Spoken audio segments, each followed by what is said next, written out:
Okay, we're back. It is not a medical emergency. Fortunately, well, the unfortunate part is somebody had their backpack stolen and abandoned on the wrong side of town. So um, they are getting assistance now. So, yeah, the screaming was not a medical emergency, just emotional. And, stuck on the wrong side of town with your shit stolen emergency. Okay, we can continue. It is still day 2. I put little black tally marks for the interruption. So, I gotta scroll again. Yeah. The other desert people standing close by all laughed, some of them making the strange. Okay, we got that part. Uh, we'll take our daughter, into the desert, my grandmother said. She turned to Akwu. I have to figure out a way to prop my phone up now because it's at an awkward angle. She turned to Akwu. Your daughter, too. She will speak with our clan priestess, the Aria. We bring her back the night after this one. Are we... Is she referring to Akwu as... Or is she referring to Binti as Akwu's daughter, or just referring to her as the daughter of Akwu's people? I'm like, wait. I'm just kind of confused now, but okay. Then we have a scene break. My mother... Let me see if I can zoom it more. My mother wept, and my father had to pry my hand from hers. Seeing her weep made me start to weep. How many times are we going to say weep and wept? Then Para started weeping. It's beyond parody. My brothers just stood there, and I saw my sister Vera angrily walk away.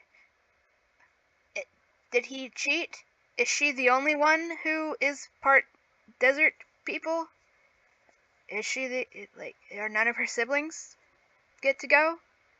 Is it just her? My brothers just stood there, and I saw my sister Vera angrily walk away. More neighbors came out, and there was self-righteous nodding and some mumbling about me bringing the outside to the inside. I heard a gravelly-voiced friend of my mother's loudly say, "She should have stayed there." Akwu said nothing. Nothing at all. And that's the end of this little chapter thing. Was that like 2 pages? I'm not zooming out and scrolling back up to find out. That was a really short thing that we're not even calling a chapter. The next non-chapter is Hinterland. I was walking into the desert with the desert people. And again, just for posterity, if you're not following along with your own book, desert people is a proper noun. Again. I turned back to the route, my legs still moving me up the sand dune. I could still see my brother's garden, my bedroom window, even the spot below where the night masquerade had stood. Then we were moving down the sand dune, and I looked back until I couldn't see the route any longer. "What am I doing?" I whispered. My grandmother was walking beside me, tall and lean as a tree. "Did you bring cheese in your satchel?" she asked. "Yes," I said quietly, patting my satchel. She laughed loudly. "Of course you did." She moved her hands in front of her face, smiling, and I frowned, watching her. She said nothing when we were walking up the second sand dune, and I took out the jar and began to reapply it to my arms and face, the places my mother had held me and tears had run. Contrary to what my family thought, I knew exactly who I was going to see, and I needed to look my best when I saw her. I had been 8 years old and terrified. Again, every time I hesitate between things, that's me scrolling down to the next page. I had been terrified when I met the Aria completely by chance. She was the first person to whom I had shown my Idan, even before my father. She hadn't called an Idan, she'd called it a godstone, and said I was lucky to have it, and now I was being brought to her with the thing in pieces. And then we have a scene break. Really abrupt. There were dangerous creatures in the hinterland, and at night many didn't sleep. A lean boy about my age and height named Mwinye was charged with protecting the group. He was the one whom I'd glimpsed, but just for posterity, since you guys can't see me, I am successfully crocheting right now while reading. It's single crochet to make the strap of a bag, but still, just for posterity. Heck yeah, for me. He was the one whom I'd glimpsed standing beside Akwu. Unlike the others who had dark brown hair like me, Mwinyi, should I be spelling these names out loud for you guys so you can all imagine? M-W-I-N, no, I have dyslexia, I can't spell out loud. M-W-I-N-Y-I. Mwinyi had a head of bushy red-brown hair, and I couldn't tell if the color was due to his being full of the desert's red dust, or if it was hold on. I couldn't tell if the color was due to his hair being full of the desert's red dust, or if it was its natural color. And he had a thick matted braid growing in the middle that was so long it reached his knees. It swung about his back like a snake when he walked. I couldn't understand how this boy was going to protect a group of 19 adults until I saw what he could do. 3 hours after we'd scaled that first sand dune, the pack of wild dogs came. There were at least 30, and you could hear them coming from far away. They yipped and barked with the confidence of a pack that didn't need stealth to catch food or stay safe. They spotted and came at us without hesitation. Only I was terrified. Everyone else simply stopped and sat down on the sand, including the 2 camels.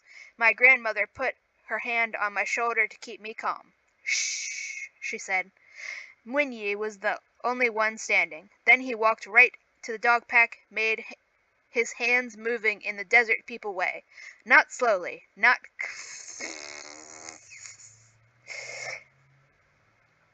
Do you remember that? You remember the satire post we read at the start of this?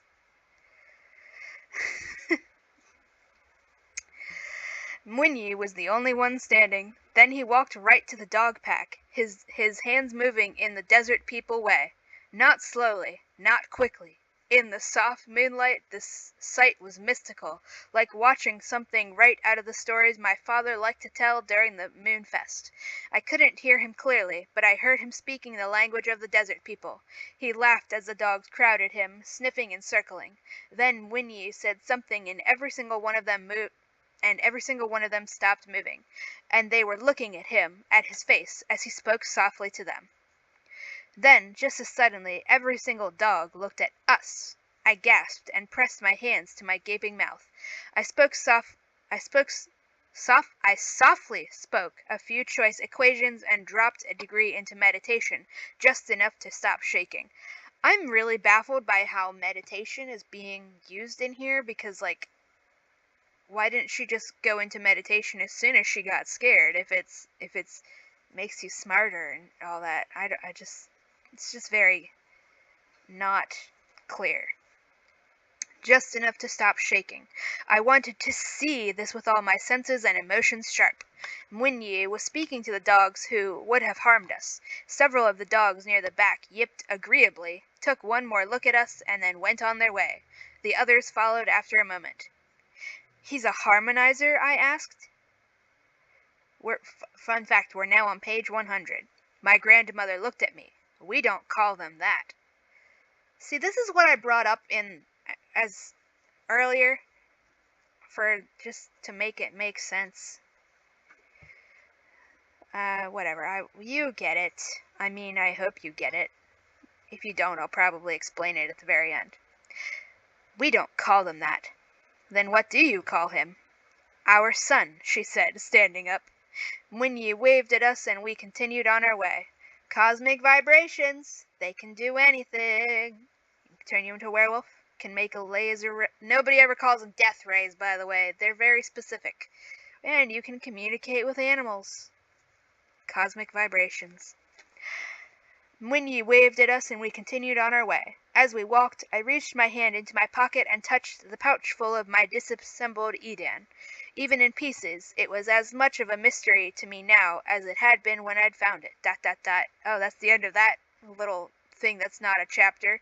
We're just having really short things that aren't chapters now. The next one is called Destiny is a Delicate Dance. Was that entire non-chapter simply dedicated to we walked out and then some wild dogs came? and then he did the wild dog whispering trick, and that's it. Is that literally what we just called a chapter? This is weird. Destiny is a delicate dance. ... Okay, that's weird. We're starting with ... and then the very first letter is not capitalized, even though it's the start of a sentence. ... 9 years ago. Period. I was out here that morning because I'd grown profoundly angry and run away from home. No one knew that I was angry, and no one realized I'd run away. What had upset me was so trivial to my parents and older siblings that they didn't even realize I was upset. There was... let me stretch my crochet so far. There was to be a dance at the annual Wind Fest, and though all of my age mates were participating, my parents and older siblings had decided it was best for me not to take part in it. The diviner had officially tapped me as the next family master harmonizer the week before, and so much had already changed about how I was treated and what I was allowed and not allowed to do. Now this, all because I had to, quote, sharpen my meditating skills and equation control. Then when I was already able to tree faster than my father. We haven't even been given like an explanation of what exactly treeing is or why we should be impressed by it. It's just very strange. Also, again, none of this shit has anything to do with Himba culture. So like we're just saying that they're Himba, and then nothing else that these people are doing has anything to do with them besides the Ochis, and that seems to be it. Like, you're just using them as set dressing for generic characters that have nothing to do with anything. That's not... There's no meaningful difference between this and what Stephenie Meyer did. Nevertheless, one does not argue with elders. Thus, I had accepted the restriction quietly, as I had accepted being tapped as the next master harmonizer, despite the fact that I could never own the shop because I was a female. Shop ownership was my brother's honor. For our family to prove that it could produce a next generation of harmony brought fortune and great respect to us. So I was proud. I have the hiccups. But I wanted to dance.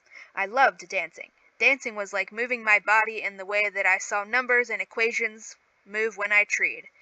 When I danced, I could manifest mathematical current within me, harmonizing it with my muscles, skin, sinew, and... Okay. Also, like... I'm just thinking about it as I'm reading, but like, again, the fact that they're all obsessed with math has nothing to do with Himba culture, and we're not even being given any in-universe explanations, like, I don't know, colonization, and we had to do this to adapt in order to survive, and now we're doing this, and we've managed to do all this to keep our culture and anything, but we have to adapt, nothing like that, but it's framed as though they're all just inherently good at math because of who they are, as though math is I just don't like it. I can't think of the word to describe what I'm trying to describe, but like the worshipping of math as a thing that makes them superior. And again, I'm not going to stop bringing this up. Especially superior to people who are enslaved by the government and are not allowed to receive any education past the age of 10. And the fact that she got paid to go off to a university, like literally they paid for everything to get her there because they wanted her so badly. It's not good. I don't even know what word I'm looking for, but it's not good. It's not... It's very... What is the fucking word I'm looking for? It's very westernized, worshipping like Western fucking ideals of like what makes you have value or what counts as intelligence, and we're not addressing any of the fucking classism still. Like, yeah, of course you are more educated than the literal slave who wasn't allowed to continue learning anything once he turned 10. and we just say, yeah, this is what makes me better than him, but that's a horrifying fucking statement, and we're not supposed to have a problem with it. And now just continuing to say that all of her family is inherently good at math, and this is like their whole thing, and this is like their entire culture's whole thing, but this has nothing to do with the Himba people in real life. And none of them were personally thanked for acting as, like, any kind of actual consultant, sensitivity reader, like, even co-author. I don't like this. It's just not, this doesn't feel like representation. This feels like actual cultural appropriation, because the only thing that makes her a Himba is that she wears the ochis, but then the ochis isn't even made the way it is in real life, and we're not even given an explanation for why that is. There's so many things you can do to quote unquote justify these things within the writing, but we're not doing any of those, and it's just stating all these things as this is what the Himba culture is. This is how the ochis is made. No reference to it used to be made with milk fat, butter fat, but times changed and we couldn't do that for any number of reasons that could be given. I don't fucking like it. But I wanted to dance. I loved dancing. Dancing was like moving my body, and like, they're not even the weirdos. They're not even the town weirdos who love math, and everybody else is just like a regular person, and then you got the mathematicians over there. Like, I'm bad at math because I have dyslexia, and that includes fucking reading numbers in the correct order, and every time I thought I was following the rules of math correctly, I was, but I was reading the goddamn numbers wrong, so I was literally answering the wrong fucking question, and not one single teacher noticed. Like, they're not even the village weirdos, I say, like, affectionate, in parentheses, village weirdos, affectionate, who are really fucking good at math, and really fucking obsessed with it, and nobody else has any fucking clue what the goddamn fuck they're talking about. We're not even doing that. We're just saying they all do this, and it's just so fucking not based in reality. I don't know why. I mean, besides literally just for marketing. None of this, it's not good. Let's just say that, and I'll continue reading. But I wanted to dance. I loved dancing. Dancing was like moving my body in the way that I saw numbers and equations move when I treed. When I danced, I could manifest mathematical current within me, harmonizing it with my muscles, skin, sinew, and bones. And now the opportunity had been snatched from me for no other reason besides, it's just not for you. So I woke up that next morning dressed in my weather-treated wrapper and top. I just don't understand what a wrapper means. Wrapped my ochis rolled locks in my red veil, quietly packed a satchel, and walked out of the house into the desert before anyone got up. The desert wasn't a mystery to me. I wasn't supposed to, but I went into it quite often. Sometimes I went to play, other times I went to find peace and quiet so I could practice treeing. The desert was largely responsible for why I'd gotten so good at treeing so young. If my family had known that I went out there regularly, instead of going to the lake like all the other children, I'd have been punished with more than a beating. I was smart and stealthy even back then. Hello, Polychrome! Are you going to stop me from crocheting? Yes, she's getting in the way already. Here, you can sit on the bag over here if you want. You just can't sit in front of the phone. I gotta be able to see that. Thank you, cutie girly. That early morning, I tiptoed into my parents' room and told them I was going to sit by the lake and watch the early crabs run about. Then I went outside, and instead of going toward the lake, I went the other way, into the desert. I still cannot get over the fact that she doesn't know how to swim, despite living next to a giant lake her entire life. That's how you get kids who drown because you didn't fucking teach them how to swim and they live next to a lake. Hello, Polychrome, you're so cute. I liked the desert in the morning because it was still cool and, it was still, I'm not reading it wrong, because it was still cool and it was still. Really? Don't say. Yeah, lay down. Lay down, little cutie pie toady. I could go out there and my mind would clear like the sky after a violent power outing thunderstorm. Strange phrase. I would rub an extra thick layer of a cheese on my skin and go out sometimes as far as 5 miles. My astrolabe would start beeping and threatening to alert my parents about my whereabouts if I went any further. I'd see nothing around me but sand, not even the tops of the tallest of Semba buildings, which weren't very tall anyway. In my childish anger, I was never going to return home. In my mind, I was becoming a nomad, wandering in the desert and letting the sand and wind take me where it would. As I walked, sometimes I would dance as I hummed to myself. My feet took me on a 2-hour walk north, past a dryad cluster of palm trees visible from my bedroom, the patch of hardpan where I'd once found an old seashell, to a place I'd discovered months ago, where a group of gray stones jutted out of the ground like flattened old teeth. The stones were large enough to sit on and arranged in a wide semicircle that opened west. I'd never asked my parents or school teachers about them because then I'd have to tell them where I saw such a thing. I came here often. Sometimes I brought my small tent, set it up in the middle of the semicircle, and sat inside it while gazing out at the desert as I practiced equations, algorithms, and formulas for mathematical currents that I'd used in astrolabes I was making. Again, I just want the most basic explanation for what an astrolabe is. Why have we not gotten a single actual description? Apparently they can be made out of sandstone. That doesn't tell me what they fucking are. And again, Martha Wells and a lot of other bad writers do this. If they don't tell you the limitations, then the thing can do whatever. That's Polychrome nuzzling it. Hey, don't put your mouth on it.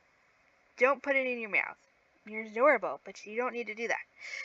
The bad writers thing is, well, if I don't tell you what the rules are, no, don't put it in your mouth. If I don't tell you what the rules are, well, then I can just make it do whatever I want, whenever I want, so the plot does whatever I want.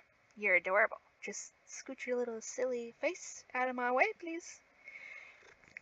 You gonna nuzzle it? You gonna keep nuzzling it? You can nuzzle it, just don't bite it. Thank you! I'd needed the hard silence of the desert because I was still learning back then. This place was perfect. When I practiced, I liked to dig my fingers in the sand and scratch circles, squares, trapezoids, fractals, whatever shapes I needed to visualize the equation.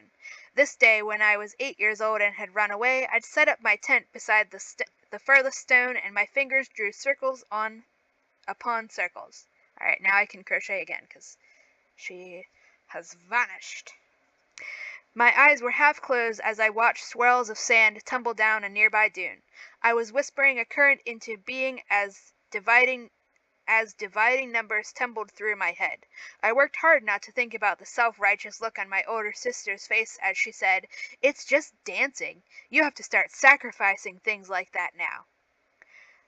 I was angrily digging my left index finger hard in the sand when I felt it. My nail grazed over it the first time, and I noticed, but unconsciously.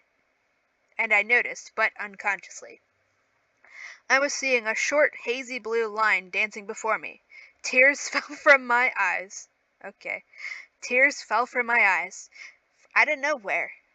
Just in the middle of a paragraph. My family was right. For 3 years they'd been pushing and pushing me, my father, sisters, brothers, aunts, and uncles. They were all so sure of what I was, that I had the gift. I did have it, and now everything was changing because of it. But I just wanted to dance. The current she's not even coming out here to dance. She's just doing the thing she's mad that she has to do instead of dancing, but she's not dancing. The current whirled itself into a perfect circle. Now it was a connection. This would have powered an astrolabe if I had assembled it and positioned for turn on, in quotes. I felt a sting and hissed with pain. My hand, my finger. The blue disappeared as I brought my finger to my face for a closer look, my heart slamming in my chest. A scorpion bite all the way out here in the desert while alone was very bad news. My thumb dripped with blood and sand was ground into the wound. A tiny gray... Also, I'm stretching my crochet again. If you're making a crochet strap for a bag, this one's a shoulder strap, just stretch it out as you go, because otherwise you might make it too long, because it will stretch automatically while you're wearing it. You don't want it to get too long than you expected. My thumb dripped blood and sand was ground into the wound. A tiny gray point poked from the spot where I'd been making circles with my fingers and thumb. Beside it was a small yellow flower. How'd I miss that, I wondered. I tried to pick the flower and realized that it was attached to a thin, dry but strong white root that clung to whatever was poking from the sand. I put the flower down and grasped the point. It wouldn't budge. I shifted to my knees and leaned closer for a better look. Oh, I whispered. It's not just ... I sucked on my finger as I looked at it. Then I started digging around with my other hand. Just pro tip, if you've already cut yourself with something in the dirt, don't just stick your hands in unless you are asking to get your hands all cut up. At least use your shoes. At the very least, it's sand. You can probably move it with your shoes without slicing your hands open. And also, if you're digging in the ground, don't use your bare hands because there's probably broken glass in there somewhere. Oh, sorry, Polychrome, I'm just sticking that on your face. Go back to giving yourself a bath. Soon I was using both hands, disregarding the stinging and light bleeding. Does that mean you're cutting yourself, or is that just the already... Hey, get that out of your mouth. Get that out of your mouth. You don't bite yarn. You already bit one in half. You don't need to do it again. Whenever my father allowed me to buy a new book, I spent hours in my room with my eyes closed as I listened to it on my astrolabe.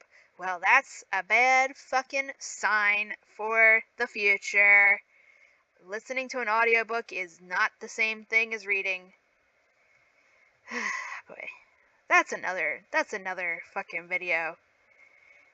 If, actually, I will just say it now, because you are listening to me read this book. The thing you can do while listening to a book that you can't do while reading the book, you can stop paying attention and the book will go on without you if you're listening to a book. But if you are reading a book, you are the one who has to make it go by paying attention. You can, sure, read words on a page without actually reading them because your eyes are just skimming past them, but at some point you gotta realize, no, I didn't read any of that. I need to go back. Listening to a book is not the same thing as reading a book. Your comprehension is not as good. Hello, Polychrome. Unless you are very specifically pausing every time and actually just fully paying attention, but most people do not fully pay attention. Alright, let's just continue. I spent hours in my room with my eyes closed as I listened to it on my astrolabe. In many of those stories, a curious person would find a secret or magical object that would change his or her life. Nadia Corfor keeps doing that. Keeps saying his or her. It's his or her, instead of just saying they. I noticed it in... Ow, you're stabbing me. Your little claw doesn't need to be out. Silly little kitty. Checking if this strap is long enough. No, it's not. Keep saying his or her instead of just they.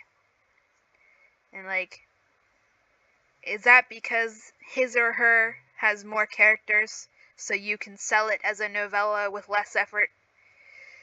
I'd always wanted that to happen to me, and now I was sure this was it. This was the Book of Shadows that appeared on the boy's astrolabe.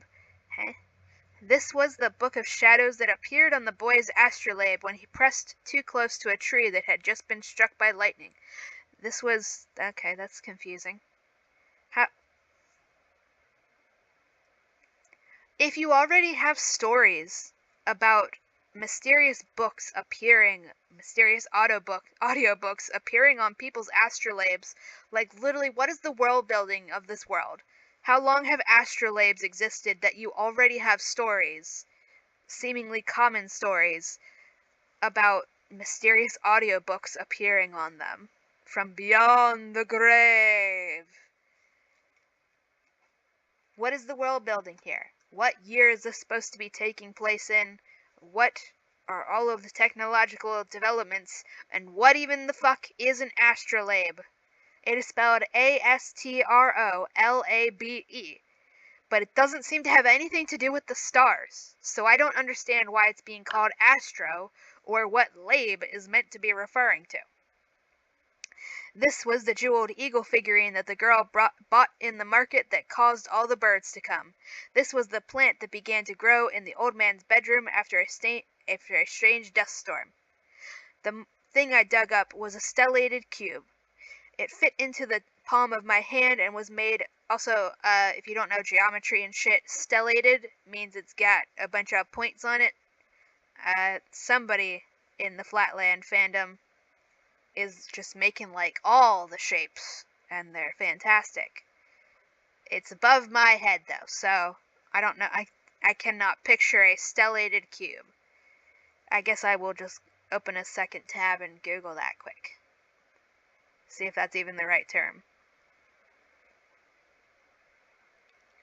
No, I can't even spell stellated correctly. Stellated cube.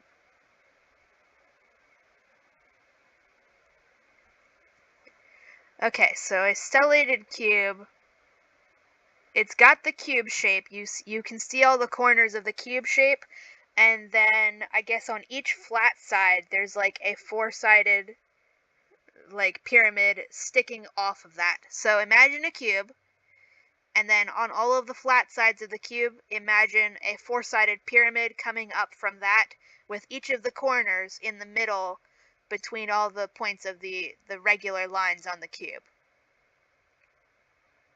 And it's apparently sharp enough to stab her finger. She's just been carrying this around in her pocket. Looks like there's literally a thing called no, I can't read that. If you just search stellated cube, you can get, there's polytrope, that's fandom wiki. I don't give a fuck. Fuck off, fandom wiki. Yeah, that seems to be what it is. So imagine a cube, and then on each of the flat things, there's a four-sided pyramid coming up. I don't think pyramid is the correct term for what I'm saying, but who cares? Good enough. I gotta go back to the other tab now. You are such a cute little kitty.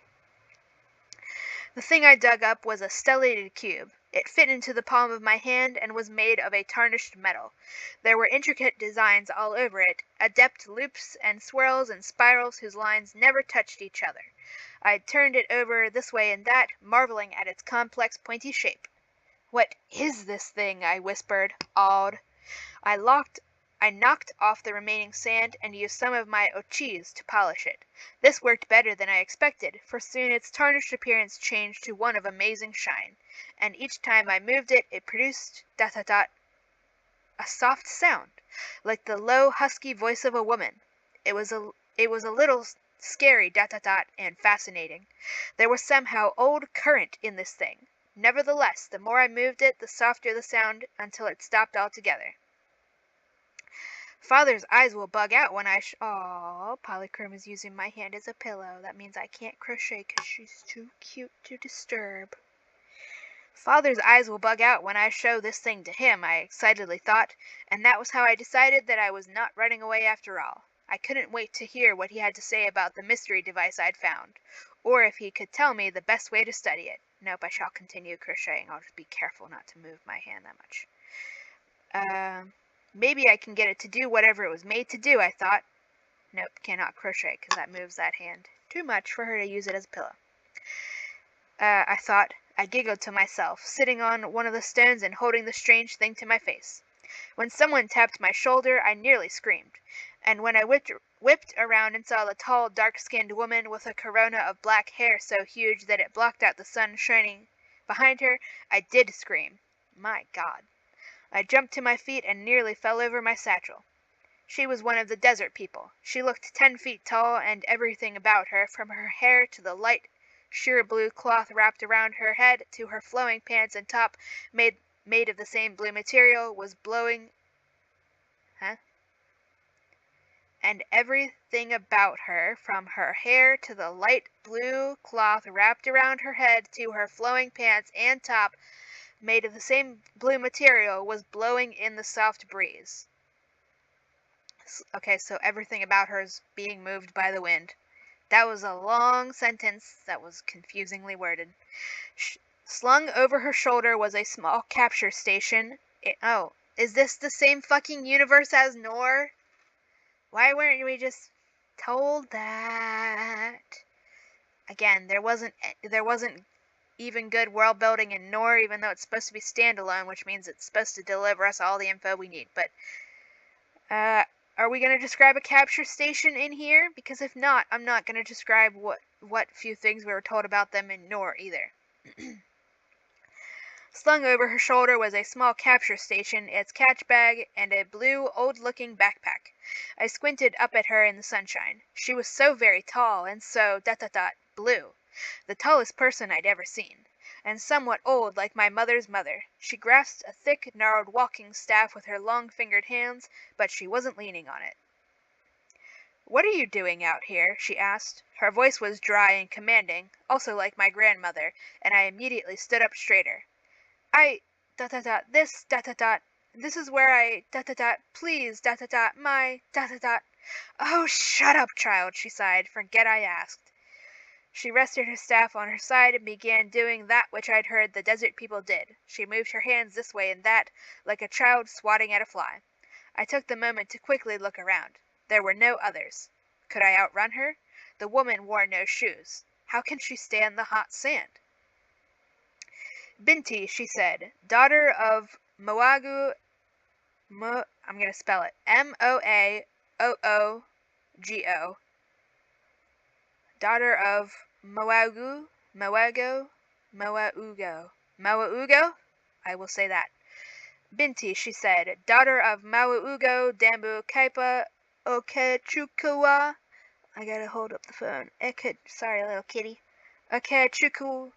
Oh, dyslexia is fucking evil. Okechukwu, Enyi Zinaria. If I'm missing syllables from any of these, it's the dyslexia. Okechukwu Enyi Zinaria.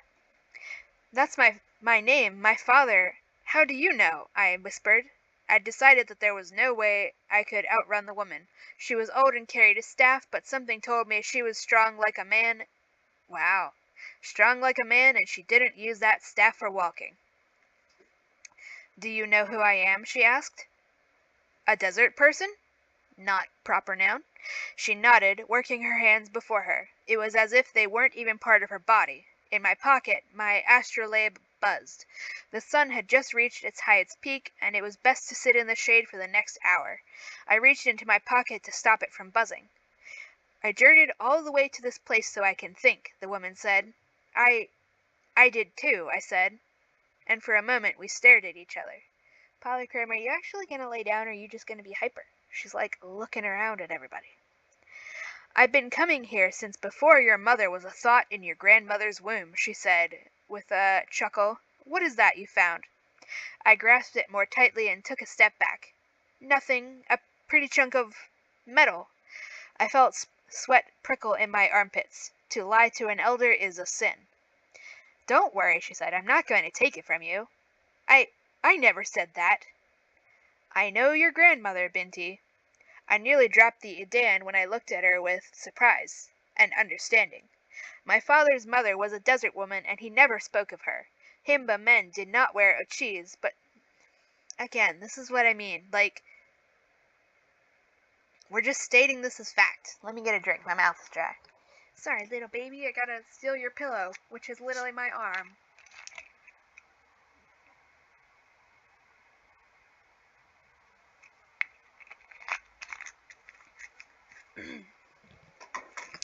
Himba men literally did continue to wear. Everybody wore it until the 1960s when the men started getting recruited for the army that didn't let them do it. This isn't These aren't just statements of facts to be dropping into a void where your audience is just going to take your word for it, and most people are not going to look any deeper. We're not discussing any of that. We didn't bring that up in the first thing. We haven't brought it up so far. I doubt we're going to bring it up now.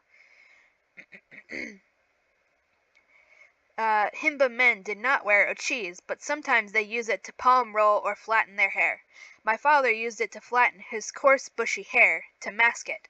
And like me, he was the he was the shade of brown, like the desert people, and he never liked this fact. My mother was a medium brown, like most Himba, and I knew that he was proud that all of their other children were too, and that the one who got the desert complexion and hair made up for it by being a master harmonizer. Okay, but even if the rest of his kids don't look like the ethnic group that they are part of, that doesn't make them not. This is like eugenics shit. Why is she the only one that is going to be talking with these people? They are all part of this culture. This is all their fucking ancestry. What are we saying here? That she's magical because she happened to get the genetics from these people instead of just being lighter skinned? What are we saying here? Let me untangle my crochet because the little cutie kitty has scooted away again. I guess I don't make a good pillow. I think I still need to make it longer. Boy. I'd once asked my father about the desert people when I was about 5 years old, and he'd snapped at me to never speak of it again. As I looked at this tall woman now, I wanted to go home. I needed to go home. Also, wait, hold on. So his parents is a Himba person and one of the so far unnamed desert people. Okay, so all of his kids are a quarter desert people, but for some fucking reason we're acting like only Binti gets to be part of that, even though they all have the same grandmother and the same father, but because she inherited the genes, that makes her more. That's not how this works. That's gross. That's like eugenics shit. That's blood quantum shit, which is literally just eugenics. As I looked at this tall woman now, I wanted to go home. I needed to go home. My father would kill me for speaking to this woman. I wasn't supposed to be out here in the first place, so meeting her was entirely my fault. Do you know what it is you found? I shook my head. Also, for the record, we're on page 110 now, and pretty much nothing is happening. I shook my head. It's a piece of time from before our time. Oh boy, yep, that's what I thought. An ancient work of art and use. It's old, but that doesn't always mean less advanced. Yeah, we know. Ancient aliens is very much a thing. We know. I opened my hand and looked at it. It rested in my palm, comfortable there, but so strange. Want to know how to use it? I shook my head. I have to get home, I said. My father has work for me to finish later today. Sorry if I'm nudging the microphone. I'm kind of smacking it a bit as I crochet. Yes, your gifted father who is so proud of himself. She paused, looking at me over, and then said, The thing you have, the hymn book will call it an Idan, but we call it a godstone. You're blessed it's found you. She did a few hand motions and laughed. When you're ready to know how to really use it, find us. Hello, Mr. Lupin? You gonna come here? Yeah? You want to meow for everybody to hear you? I'll hold the microphone for you. You want to say hi? Say, Mr. Lupin, come here. I don't know. You probably could not hear him. Come here. You're just going to sit there now and look at me with that little face? You want to come here? Come here. Are you just going to... Nope. He's just going to sit over there. Okay. He was just meowing to meow. Okay, I said, smiling the most false smile I had ever smiled. My legs were shaking so vigorously that I felt I would fall to my knees. Safe journey home, she said. Then she knelt, touched the sand, and said, Praise the Seven. I stood there for a moment, surprised, thinking, desert people believed in the presence of the seven too? I wondered what my mother would say to this fact, since she thought desert people were so uncivilized. Not that I'd ever tell her about meeting this woman. I swiped cheese from my face and did the same. Then I turned and ran off. I ran off. I didn't look back until I was about to crest the first sand dune. She still stood there, beside the gray stones where I'd found the Edan. I wondered what she'd make of the plant growing there. I thought you said the plant was attached to the thing. We get a scene break. Early crabs were sneaky and quick, so my parents weren't surprised when I returned empty-handed. I was no longer that angry with my parents, so when I took the Edan to my father 2 days later, I didn't have to stifle my emotions. I didn't tell him about the plant growing on it. Let me scroll down a bit. Or where I'd found it. It's the only time I lied to my father. I told him I'd bought the thing at the market from a junk seller. Who was selling it? Which junk man? My father anxiously asked. I need to talk to him. Look at this thing. I don't know, Papa, I said quickly. I wasn't really paying attention. I was so focused on it. I'll go to the market tomorrow, my father said, pulling at his scruffy beard. Maybe someone will have another. He took it from me, his eyes wide. Beautiful work. I think it does something that... The metal, he whispered, staring at the object. That was not a hesitation because I was going to the next page. I mean, I was, but also there was a M dash at the end of it, where he's just interrupting her. The metal, he whispered, staring at the object. He looked at me, smiled, and apologetically patted my head. Sorry, Binti, you were saying. It's okay. What about the metal? My father brought it to his teeth and bit the tip of one of the points. Then he touched it with the tip of his tongue and brought it so close to his left eye that he nearly touched his eyeball. He held it to his nose and sniffed. I don't know this type of metal, he said. He smacked his lips. It leaves a taste on the tongue, like when you taste the salts that gather on the undying trees during the dry season. The undying trees grew all over Osemba. They had thick, rubbery, wide leaves and trunks spiked with hard thorns that had lived longer than any generation could recall. Their ancient roots were so strong that they snaked so deeply beneath Osemba that the town's waterworks were not only built around them, they were built along them.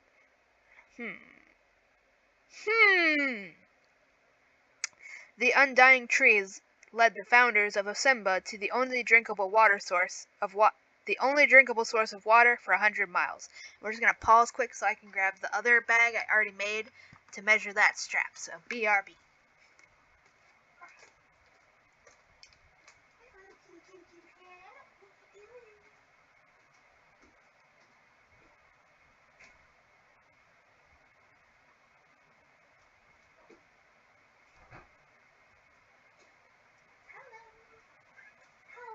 You're so cute.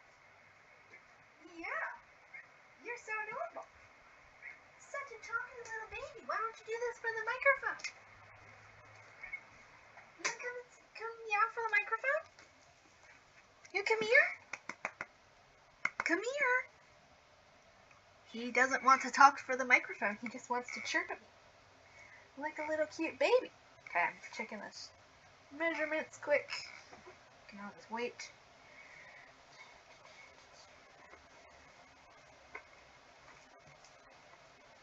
Nope, we gotta go like 3 more rows or so, and then it'll be good. Nevertheless, the trees were strange. They vibrated so fast. Uh-oh, where'd my hook go? Oh, trying to disappear into the sofa. They vibrated so fast during thunderstorms that they made a howling sound which permeated the city. Is it a city or is it a fucking village/town? Words are important. You shouldn't use different ones for the same thing unless you're trying to be confusing.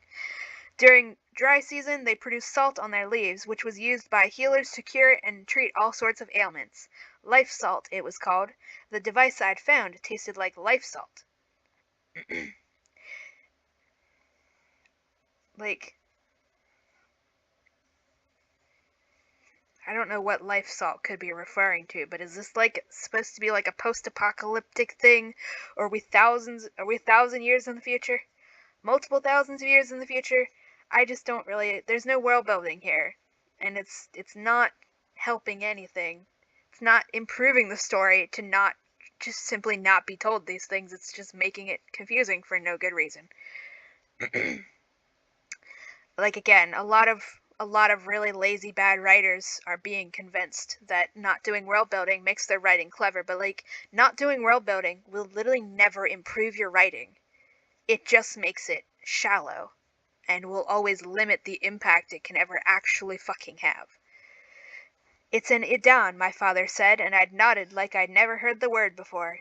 He explained to me that Idan was a general term for devices too old for anyone to know their functions, so old that they were now more art than anything else. That's what my father wanted it for, as a piece of art to brag about to his friends. But I insisted on keeping it for myself, and because he loved me, he let me. Now here I was, walking into the desert with the desert people. How different my life would have been if my parents had just let me dance. I don't fucking think the Idan is the reason that the desert people are presumably introducing you to your cultural heritage. I don't think that's the reason. I think it's because you are literally their fucking granddaughter and that you deserve to be introduced to your culture. I don't know why they're not giving this opportunity to any of your other siblings. Like, how much younger is her sister Para that she's not allowed to go? Is there an age requirement, or are we just doing the blood quantum shit? Okay, I guess that was the end of a chapter. Thing that's not a chapter, and we're another blank, completely, fully blank page in the middle of the fucking book because let's just waste paper, everybody. Page 114 is completely fucking blank. Seems like most of page 113 is fucking blank. And then they don't even number page 114. It's like, why would you fucking do this? You know what deforestation really needs? More novellas that literally insert blank pages to make them seem longer than they actually are so that they can try to justify charging more money than you would pay for an actual novel with actual world building. I didn't think this problem would exist outside of Martha Wells, but I guess we have Lee Harris to blame for all of this. This is called lies. By sunup, I knew the desert people had lied. Can you reach your Medusae? My grandmother asked me. We'd walked through the remainder of the night and morning. Now it was approaching midday, and we'd stopped until night. Why are we just skipping over all of this? Time skips should be used when boring shit is happening. I would like to get, like, even just give us a few fucking sentences. My god. Now it was approaching midday, and we'd stopped it until night. We stood in the shade of one of the camels, some of the others bringing out dried dates and switching on noisy capture stations to collect water. I was nearly asleep on my feet, barely able to keep my eyes open. My grandmother's question woke me right up. Reach? I asked. My eyes met Mwinyi's, who sat a few yards away, crunching on what looked like dried leaves. Yes, speak to it, my grandmother said. I don't know, I muttered, looking out into the desert. Maybe? Do I really? Tell it that we will bring you back when we bring you back, my grandmother said. Our village is 3 days' walk away. What? Why didn't you tell them this before? Why didn't you tell me? I'd wondered why we were still walking when they promised me back by nightfall. It had been easier to stay in denial. I groaned. I'd gone from one extreme to another, days confined on a ship, then not even 24 hours later, days walking through open desert.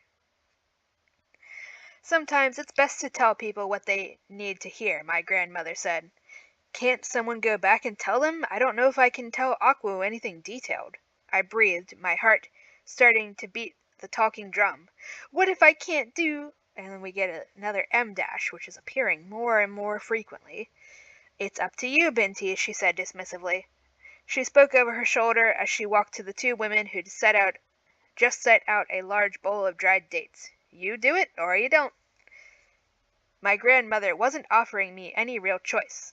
If I didn't come home tonight, my family would fly into panic. Again. For the second time, they would be forced to deal with my disappearance and the fact that they couldn't do a thing about it. My mother would get terribly quiet and stop laughing. My father would work too hard in his shop. My siblings would feel an ache akin to one caused by the death of a loved one. Family. I had to reach Aku. However, I still didn't know much about my Akuoko. You've had them for a year. You've had these things for a year. Again, the characters refusing to learn basic shit that they should know isn't good writing. It's just frustrating for your reader.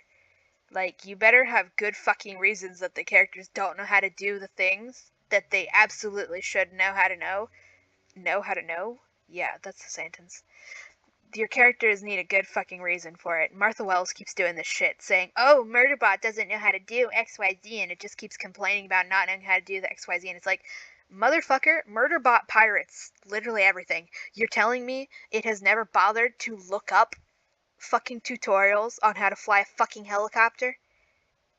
Or just fucking pirated the goddamn manual, since we are supposed to believe Murderbot can read everything instantaneously? It's bullshit. Anyways, ow, did I just get a splinter? No, I did not. Finger, shut up. However, I still didn't know much about my Akuoko. I didn't understand how they affected me. Hold on, I think this is the last row I need for the strap, and then we're just gonna take a 5-second pause so I can attach it to the bag. How they connected me to the Medusae, especially Aku. Why could I feel sensation through them? Why they writhed when I was furious? What I knew was that I could sense Aku when I was on Math City and it was in Weapon City, which were hundreds of miles away, and that I had once had a very weak but definite sense that the Medusae chief, who was planets away, was checking up on me. I could wiggle my Akuoko on purpose, but I couldn't explain to anyone how I did it. It was like moving my nostrils. I just could. You mean it's literally a part of your body that you can move? I'm moving my nose to experiment. I don't know why it's just weird. It's just weird. Okay, I'm attaching the strap to the bag quick, so you'll just... Anyways, I guess I can just tell you the pattern, quote-unquote, pattern for this. I mean, yeah, it is. We don't need any quotes marks. It is a bag. It is a pattern bag. It's made with double crochet in a circle at the bottom. This is just a grocery bag / carrying things bag. You just chain 3, slip stitch into the first thing.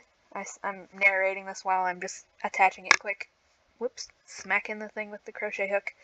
Chain 3, single or slip stitch into that first chain to make a little loop.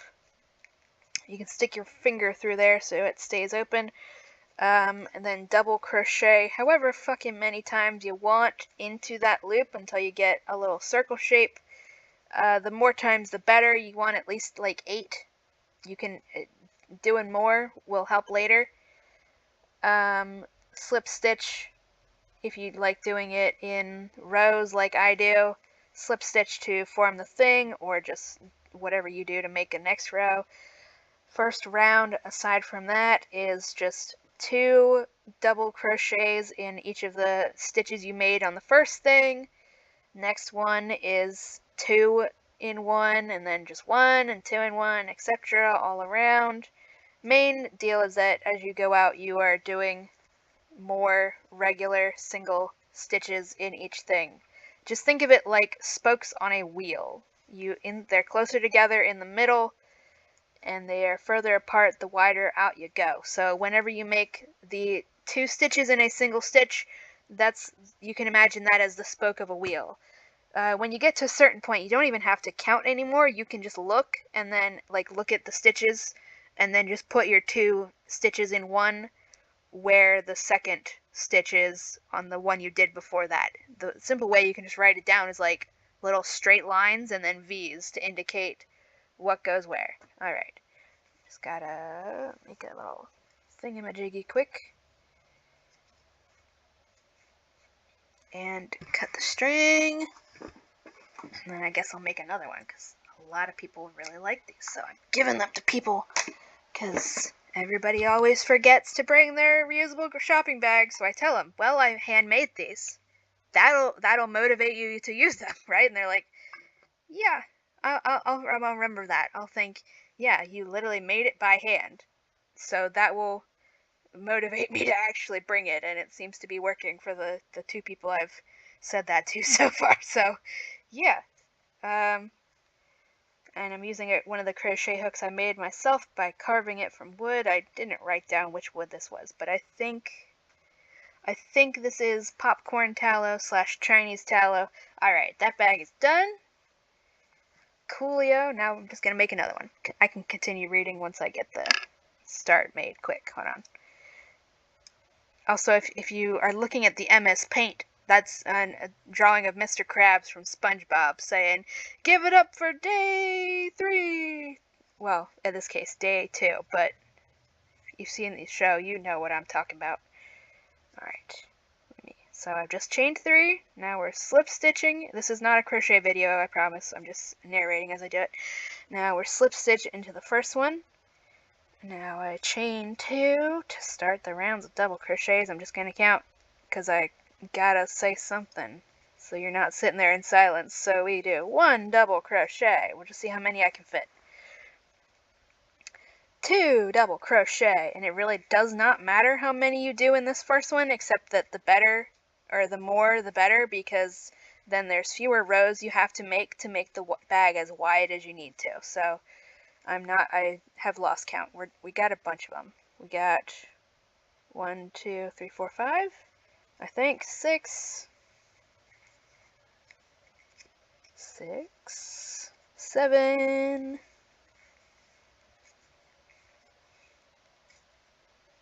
I wonder if I can hold it up. You might be able to hear the yarn.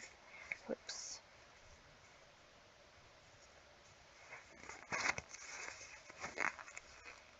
8.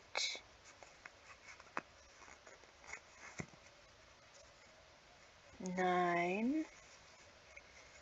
Can you hear the yarn sliding? 10.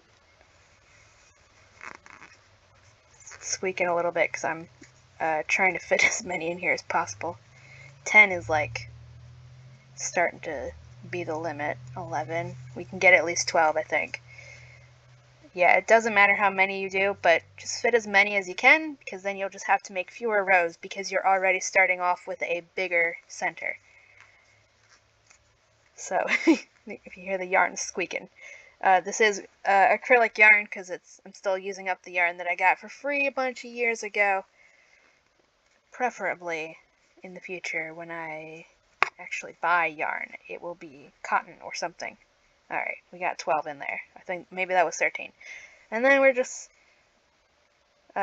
slip stitching. You can pull on the tail to cinch the little circle shut. It won't go all the way because I put so many in there, which doesn't matter. This is a grocery bag for big stuff, not really meant to hold change or anything. Alright, now we can continue reading, because the rest I don't have to do anything special. I could wiggle my akuoko on purpose, but I couldn't explain to anyone how I did it. It was like moving my nostrils. I just could.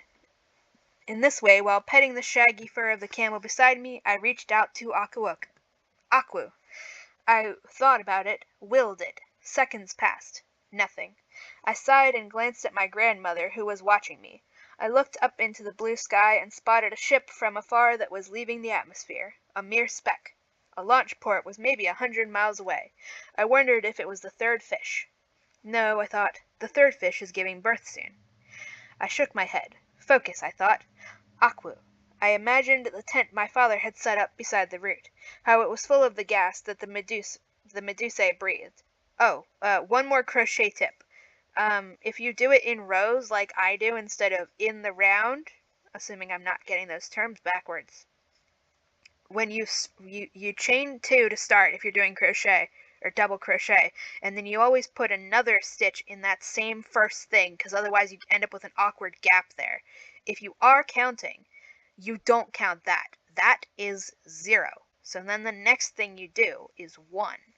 And if you are on one of the rows that doesn't have just 2 in each thing, then you will say that the first thing is just a single thing, the start of your single thing. So like I'm still on the second thing, so I'm putting 2 stitches in every stitch to increase all the way around. So the next row will have 1, then 2, then 1, then 2. So we don't count that first thing to start as anything. That is 0. And if you do it this way, you'll always end up with the 2 stitches in the very last stitch at the end. It's just makes it seem nice and neat instead of slightly more irritating. Not necessarily irritating, but just makes it nice. Alright, I'll continue now. Just wanted to say that. How it was full of the gas that the Medusae breathed. I'm inhaling something. Aqua was the first of its kind on Earth since the Kush Medusae War. Aqua was doing whatever Aqua did in its tent when it avoided interaction with any of my family or other curious Himba. Why are we saying that like you've been here long enough for this to be a mystery? Let me get a drink quick. You just said yourself you barely got to be here for 24 hours and now you're already walking into the desert. Why don't you just ask? Like I've been asking, is Aqua suffocating and feeling like asthma effects when it's not in there because of the Earth's atmosphere? I don't understand. We need this fucking information. Please give it to me.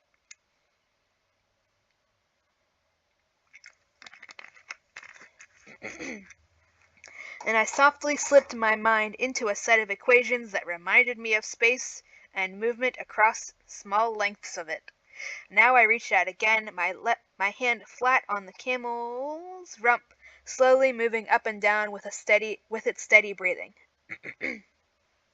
I strained to reach Aqua, and it realized this and reached for me. I felt it grasp, and suddenly I felt Aqua's mind. Sweat poured down my face, and I felt all things around me tint Aqua's light blue. You should not be sweating this profusely, you're gonna get dehydrated. Binti, I felt Aqua say through one of my Akuoko. It vibrated against my left ear. Where are you? You are far. In the hinterland, I responded. I won't be back tonight. Do I need to come get you? No. Are you well? Yes, the village is just far, days away. Okay, I will wait here. Then just like that, Aqua let go and was gone. I came back to myself and my eyes focused on the desert before me. Done? My grandmother asked. She stood behind me and I turned to her. Yes, it knows. She nodded. Well done, she said, holding her hands up and moving them away. She walked away. Moving them around. She walked away. And then we get another scene break. And we are on page, I don't even know anymore, I guess let me scroll back up a bit. We're on page 118 now, and still nothing has actually fucking happened. Boy. We are at the 75% mark, I'd say. Probably past that at this point. They pitched their elaborate goatskin tents facing the desert to give everyone the semblance of privacy. Oh, no, I hit the fucking scrolly button. At least I just said what page number where we were on. Okay. We didn't go far. I mean, I was able to get back. Okay. Gotta scroll down. 2 men built a fire in the center of the tents, and some of the women began to use it to cook. The soft whoosh of capture stations from behind 2 of the tents and their cool breath further cooled the entire camp. Soon, the large empty jug one of the camels had been carrying was rolled to the center of the tents and filled with water. You'll stay with me, my grandmother said, pointing the tent 2 men had just set up for her. She handed me a cup. Drink heavily. Your body needs hydration. I mean, yeah, especially because she was doing psychic shit that made her sweat profusely. That's not good in the desert. Inside, the tent was spacious, and there were 2 bedrolls on opposite sides. For quote-unquote dinner, that's rude, there was a flat bread with honey, a delicious strong-smelling hearty soup with dried fish, more dates, and mint tea. As the sun rose, everyone quickly disappeared into his or her tents to sleep. I was pleasantly full and tired, but too restless to sleep just yet, so I sat on my mat, staring out at the desert, my grandmother snoring across from me. Since we'd walked into the desert, the flashbacks and day terrors I was used to having had disappeared. I inhaled the dry, baking air and smiled.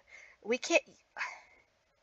Look, you cannot just say, oh, these things I've totally been experiencing this whole time disappeared.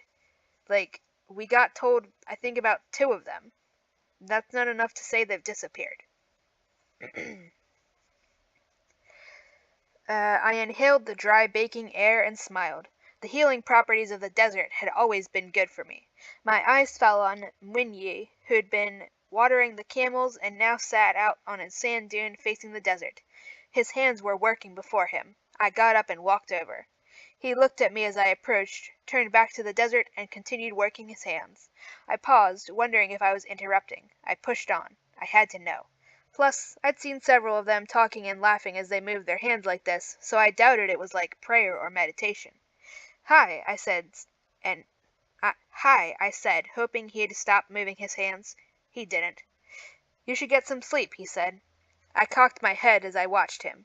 He was frowning as he pushed his blue sleeves back, held up his arms, and moved his hands in graceful, swooping, jabbing motions. I will, I said. I paused and took a breath. I wondered what would happen if I called up a current and connected it to his moving hands. Would the zap of it make him stop? Well, that's just fucking rude. What is this that you're doing? I blurted. With your hands. Can you control it? I waited, cringing as I bit my lip. For a moment he only worked his hands, his eyes staring into the desert. Then he looked up at me. I'm communicating. But you do it when you... Like now, I said, as he did a flourish with his hands. You're not talking to me right there. I don't understand it, if you are. And I see people doing it while they're talking to other people, too. He looked at me for a long time and then glanced at the camp and then back at me. This is something your grandmother should tell you. Go ask her. Yeah, I'm asking you, I said. You all do it, so why can't I ask anyone? He sighed and muttered, Okay, sit down. I sat beside him, pulling my legs to my chest. Auntie Titi, your grandmother, is my grandfather's best friend, he said. So I know all about your father and his shame. You have the same shame. I blinked for a moment as 2 separate words tangled in my mind.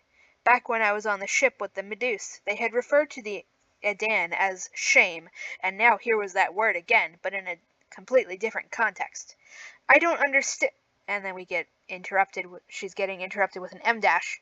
I saw how you looked at us, he said, just like every Himba I have ever encountered, like we're savages. You call us desert people, mysterious, uncivilized, dark people of the sand. I wanted to deny by prejudice, but he was right.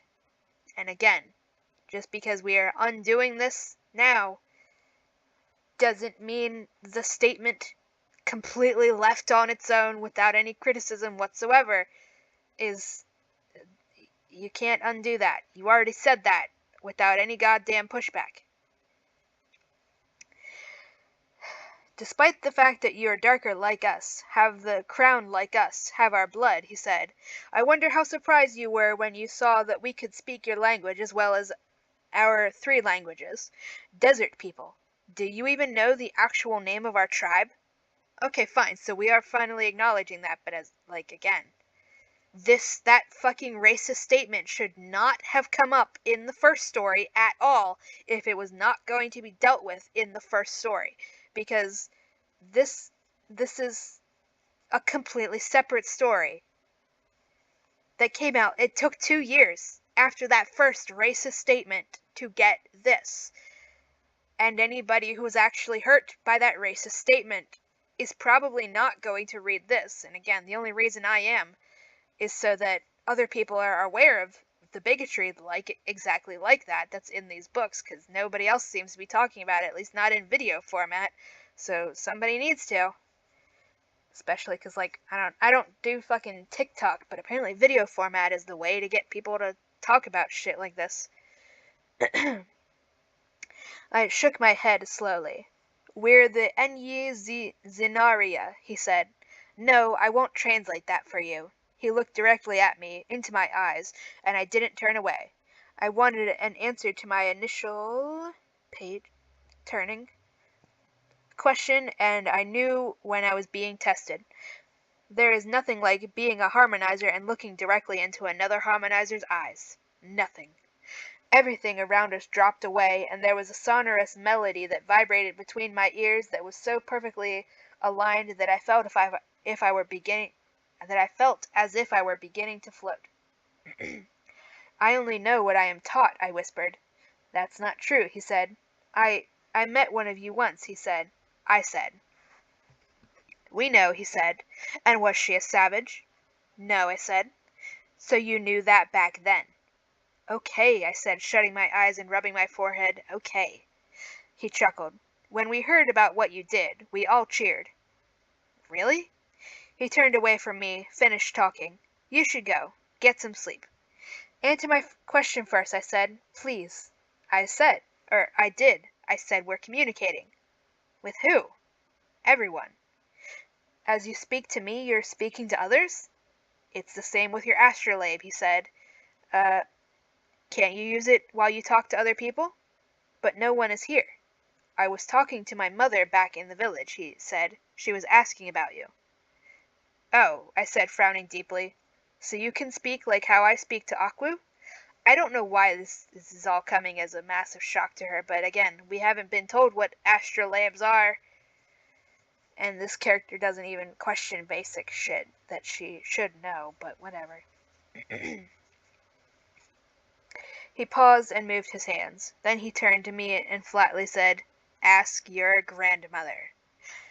I was about to get up, but then I stopped and asked, "Crown? You said I have a crown like you?" He grasped a handful of his bushy, red-brown hair. "This is the crown." Then he laughed. "Well, you used to have it, before the Medusae took it and replaced it with tentacles." I wanted to be offended by the way he said it, in such a literal way. Instead pulled a hard laugh out of me, and suddenly we were both giggling. When I calmed down, I literally keep forgetting she has tentacles on her head because it's not coming up enough, and again, it's literally not on the book cover. When I calmed down, the fatigue of the journey hit me, and I slowly got up. "What was the name of your clan again?" I asked.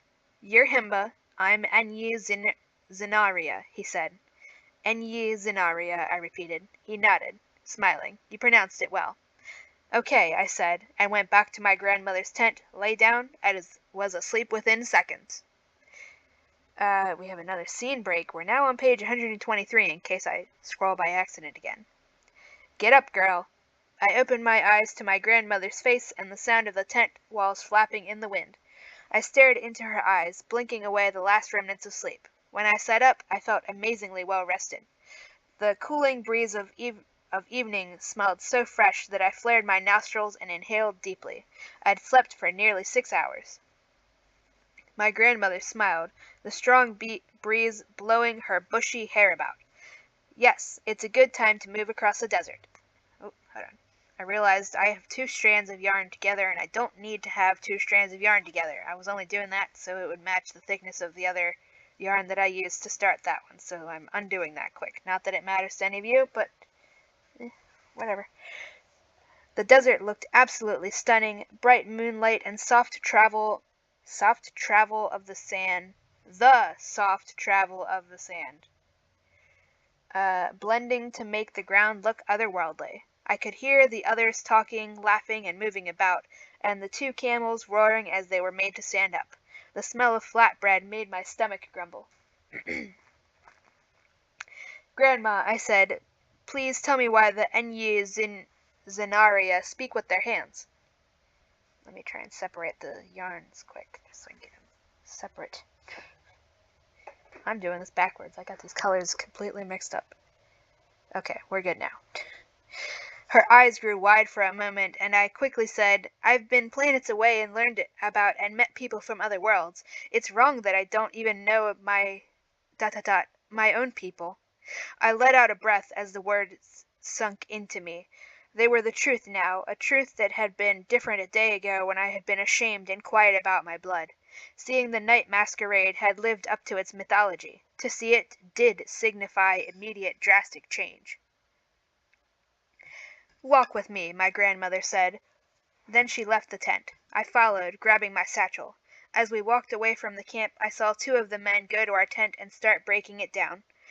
She led me up the nearest high sand dune. When we reached the top, she turned toward the camp and sat down. I sat beside her. Below, the camp was aflutter with activity, all the tents packed up except ours. I was clearly the last to wake up. You've somehow learned the name of our clan. I mean, didn't you say that to begin with, or wasn't that part of her literal father's name, or... Okay, I don't know why this would be acting like this is a secret. I asked Munyi. Having curiosity is the only way to learn, she said. She worked her hands before her a moment and then looked at me. That was me communicating with your father. I raised my eyebrows. You Himba are so inward-looking, she said.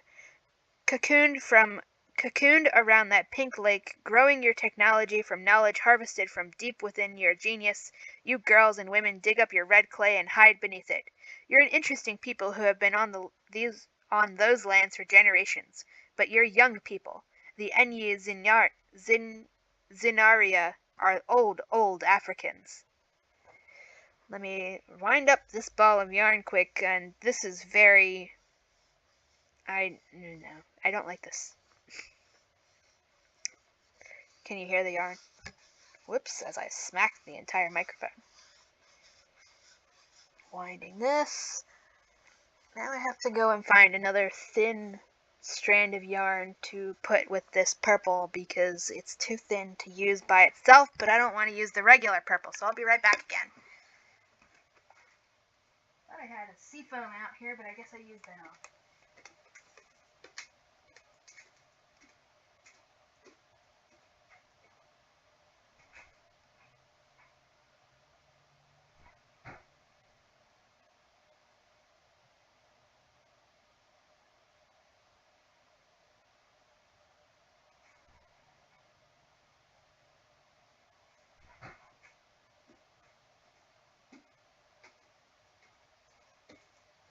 Alright, I'm back. I'm combining multiple strands of thin yarns because I've just been going through the free yarn I got, and the last ones to be used are all the thin ones because they have to be combined with each other because there's nothing I really want to make that would be small enough to just use them all by themselves. So this bag will be solid purple and a mix of a gradient of sparkly like white and slightly different shades of pastel blue and purple. Anyways, gotta start over. Not gonna narrate this time. Just so everybody has that pattern in case somehow crocheting becomes a lost art in the year 3250 or something like that. Whoops, that's gonna get everywhere. Go sit in that box. You're a young people. The Enyi Zinyaria are old Africans.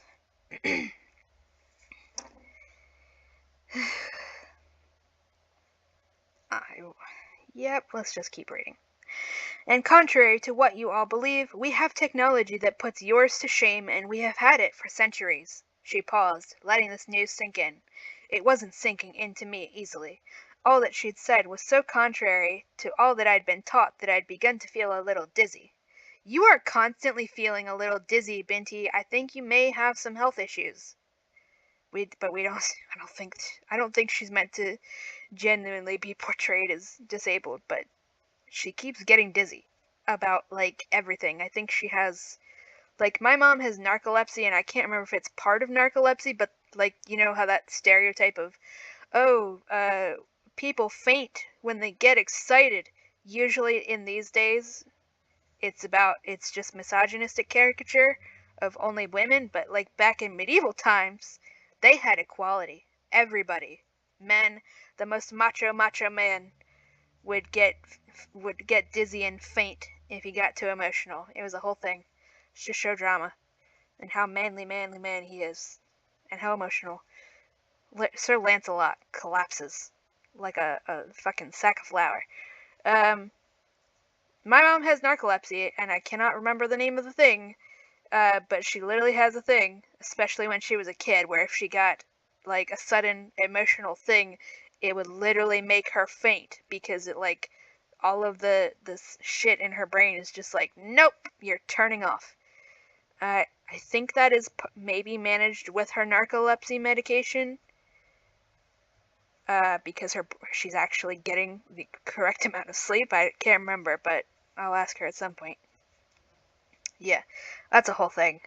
I don't think Binti's actually meant to have that. I think we're just saying she's dizzy with surprise because that makes it seem dramatic.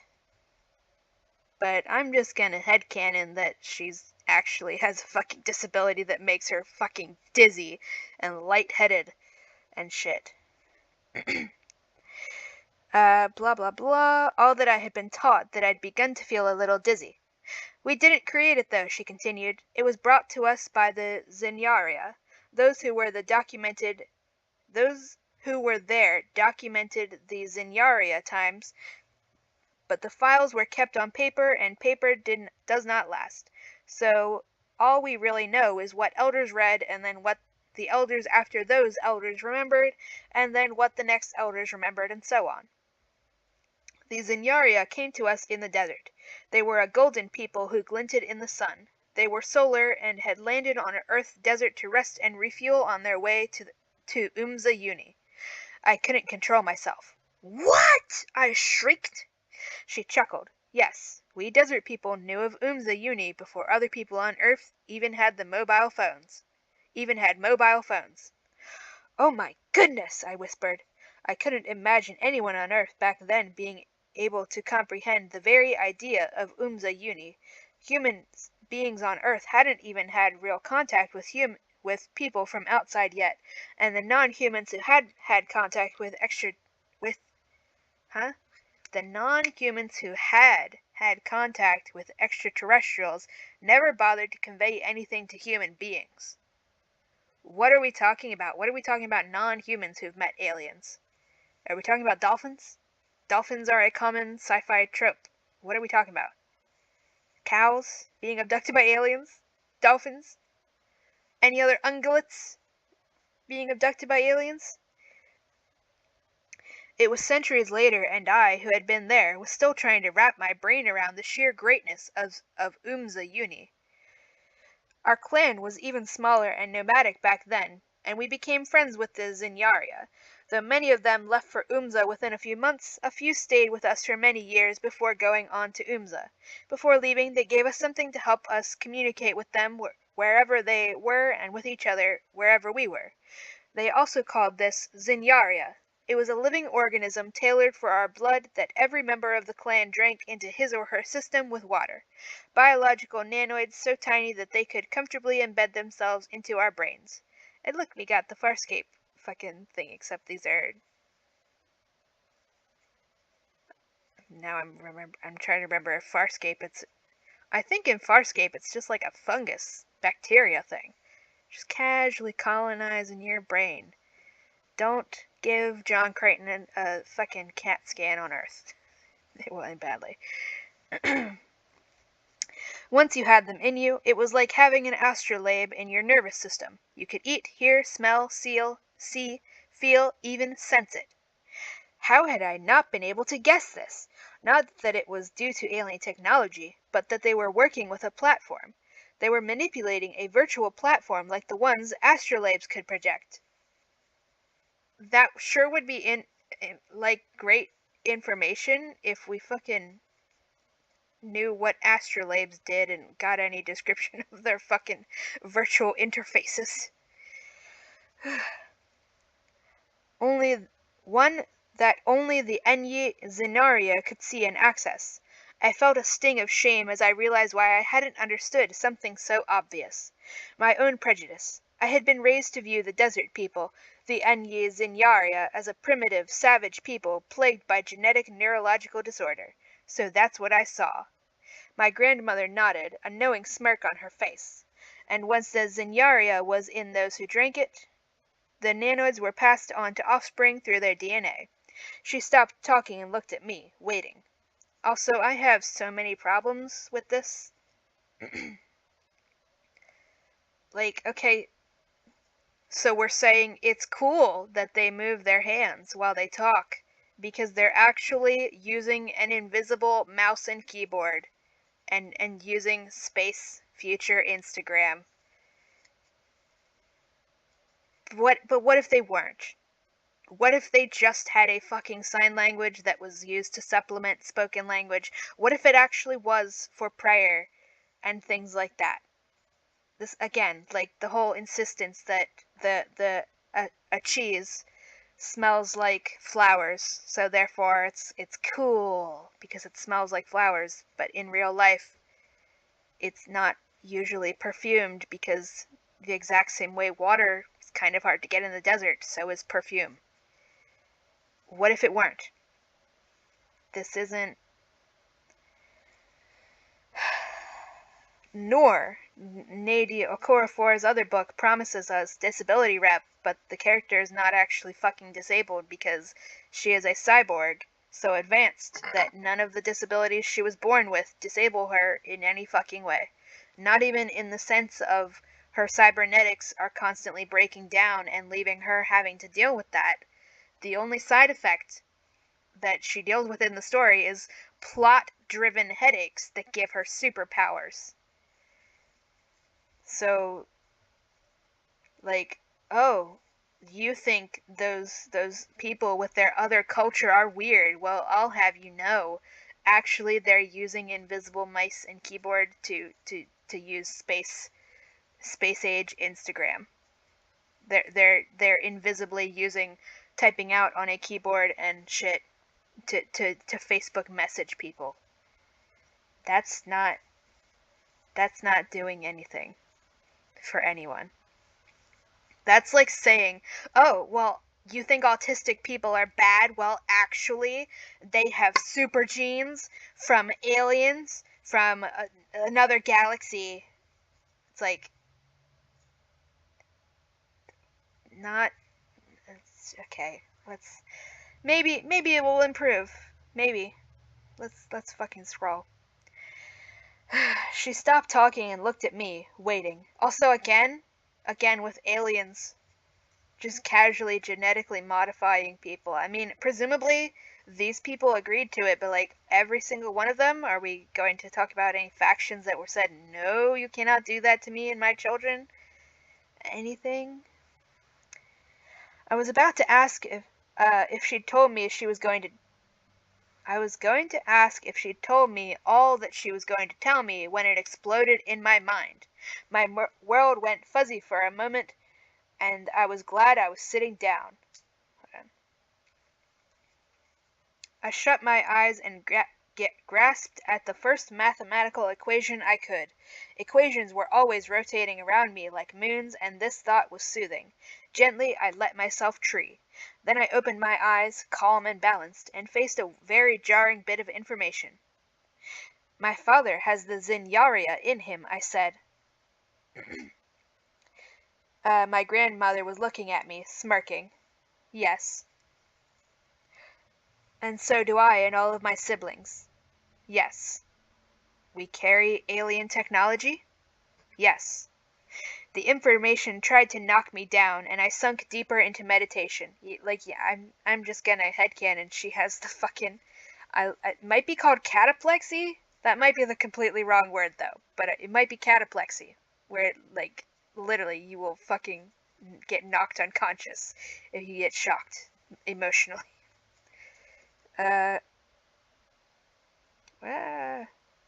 The threads, they're coming apart. Hold on, I fixed it, we're good. If I wanted to, I could call up a current and send it streaming across the sand. I am Himba, I said to myself between the splitting and splitting fractals of equations. Not that not mean it would be a terrible idea for Binti herself, but I would like to see her interact with the Blit universe. B-L-I-T. That's probably a terrible idea for her safety. That might just kill her instantly, but who knows? Maybe she could break them. I don't know. Put her in front of the parrot, but don't actually do that because that might just kill her even more than everybody else. But maybe she could do something with it. I don't know. She's good at treeing, so maybe she'd be able to like break the parrot, and then I don't know, teach everybody else how to break the parrot. But never mind. Those kids in different kinds of darkness already did that.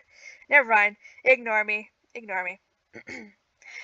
I am Himba, even if my hair has become Akuoko because of my actions. Your actions? Your actions! That was done to you. You didn't agree to it. You didn't even know that was happening. You didn't even know it had happened. You didn't do that. You didn't choose that. And even if I have Enye Zinyaria in my blood, even if my DNA is alien. So yeah, again, we're literally doing ancient aliens shit. This is what I was afraid of. Let me get a drink of water. It's not even water, though. I mean, it's sparkling water. It counts.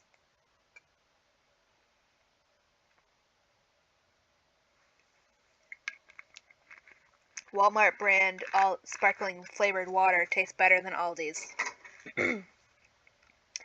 Yeah, we're just doing ancient aliens. This is exactly what I was afraid of.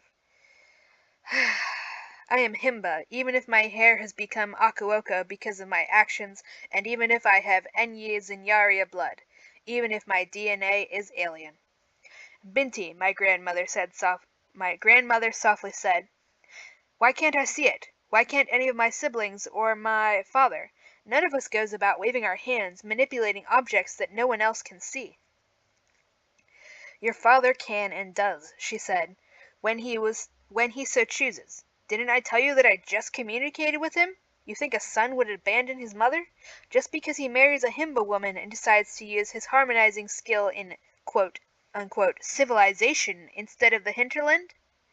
I sighed and pressed my hands to my forehead. It felt so strange. This was all so strange. Also, just for a note, I'm kind of confused about hinterland being used for this, because usually when I'm reading the word hinterland, it refers to like tundras of ice and snow and shit, so I didn't know it could be applied to a desert as well, but maybe it just means like a bunch of open space. I guess I'll have to look that up. I sighed and pressed my hands to my forehead. It felt so strange. This was all so strange. If you could reach my father, why'd you need me to reach out to Aqua? To see if you could, she said, smiling. I frowned. Now listen, she said. The Zinyaria cannot just be used. It has to be switched on. It has to be activated. If it is not, you can live your whole life without even knowing it's in you, as you have. How does one switch it on? The clan priestess does it. The Aria. You will meet her tomorrow. Scene break. I wanted to turn back. Oh, I wanted to turn back so badly. Enough was enough. Was enough was enough. Let me read that again. That was because it's starting at the top of the page and scrolling to the next one. Enough was enough was enough was enough. I could have made it home. Then I could have still made the trek out into the salt trails on my own and caught up with the woman and completed my pilgrimage. I could have become a whole woman in my clan, a complete Himba woman. All I had to do was walk into the darkness and use my astrolabe to... My phone's weather thing said a thing. Shush it. Would tell me which way to go. However, we were days into the hinterland, and if something did not kill me in the night, my lack of food or proper water-gathering capture station would. Plus, I didn't want to turn back. Why don't I ever want to do what I'm supposed to do? Line break. So I went with grandmother. I went with the desert people. It was another 48 hours of walking during the night, sleeping during the day, eating dates, flatbread, and palm oil rich Enye Zinyaria stews. 3 more times I saw Mwinyi protect us from packs of predatory animals, once from another pack of wild dogs, and twice from hyenas. And I watched the Enye Zinyaria with new eyes, especially I especially watched their hands. In the meantime, I barely touched my astrolabe. There was so much around me to take in, I just didn't need it. Nor did I touch the pieces of my Edan. I didn't want to think about it. Akwu checked on me once that second day and was even curter than it had the first time. You okay, Binti? Yes. Good. That was all. On the third, it didn't check in at all. I tried reaching it later that day as I had the first time, but it didn't respond. I wondered what it was doing back at the root, but I wasn't worried. My grandmother was in touch with my father, so everyone knew everything anyway. Scene break again. We're getting a lot of those. Let me double check on my blue yarn. See how much. Okay, no noticeable difference yet. Just making sure. On the fourth night the land changed. We simply came to the end of the sand dunes and the beginning of smooth white limestone. And soon after that we reached a sudden drop, and before I could understand what was happening and what I was seeing, I heard joyous ululating. Let me scoot the microphone. Is that a scene break? That was okay. That's the end of that thing. That's not a chapter, and we have another fully blank fucking page in the middle of the book, because it's not like climate change and deforestation and habitat loss is a concern. We can just insert entire blank pages into books. It's totally fine, everybody. Not like this is a waste of a tree's fucking life or anything. Have I mentioned I'm really goddamn pissed off at the city because we used to have a shit ton of vultures, turkey and black vultures here in our area, and they aren't here anymore. We only have a few left because they chopped down the pine forest where they would always sleep at night. There were literally hundreds that lived here, and they're gone now because they have nowhere to sleep. It's pissing me off. Next thing that's not a chapter is called Gold People. Also, still no plot to begin. There's no sense of drive throughout any of this. There's no urgency. Binti hasn't fucking made any choices for herself. She's just going along with other people's stuff. I would like anything interesting to happen because this doesn't seem like the plot. This seems like, oh, we're just on a random little excursion. It doesn't really feel important to me as the reader, and it should, because I guess there's not enough pages left in this story for anything else to happen. This is page, oh yeah, they're not numbering the blank page, so I can't even know what that is. We're on page 133. Let me scroll to the bottom of this one and see if they are numbering. Yes, okay. So they're just not printing on the blank page, which I guess at least they're not wasting ink, but you're killing so many fucking trees for no fucking reason. Gold People. The Enyi Zinyaria lived in a vast network of caves in a huge limestone cliff. Also, I have not opened any... I don't know if the Enyi Zinyaria are real people, or if these people were made up for the point of this story. I'm hoping they were made up for the point of this story, because otherwise that's just absolutely cultural appropriation and just using them as a fucking mascot. So let's fucking hope they're made up for this. But also, if they are, then that's just going to further not help anything in regards to the Himba people. The Enyi Zinyaria lived in a vast network of caves in a huge limestone cliff.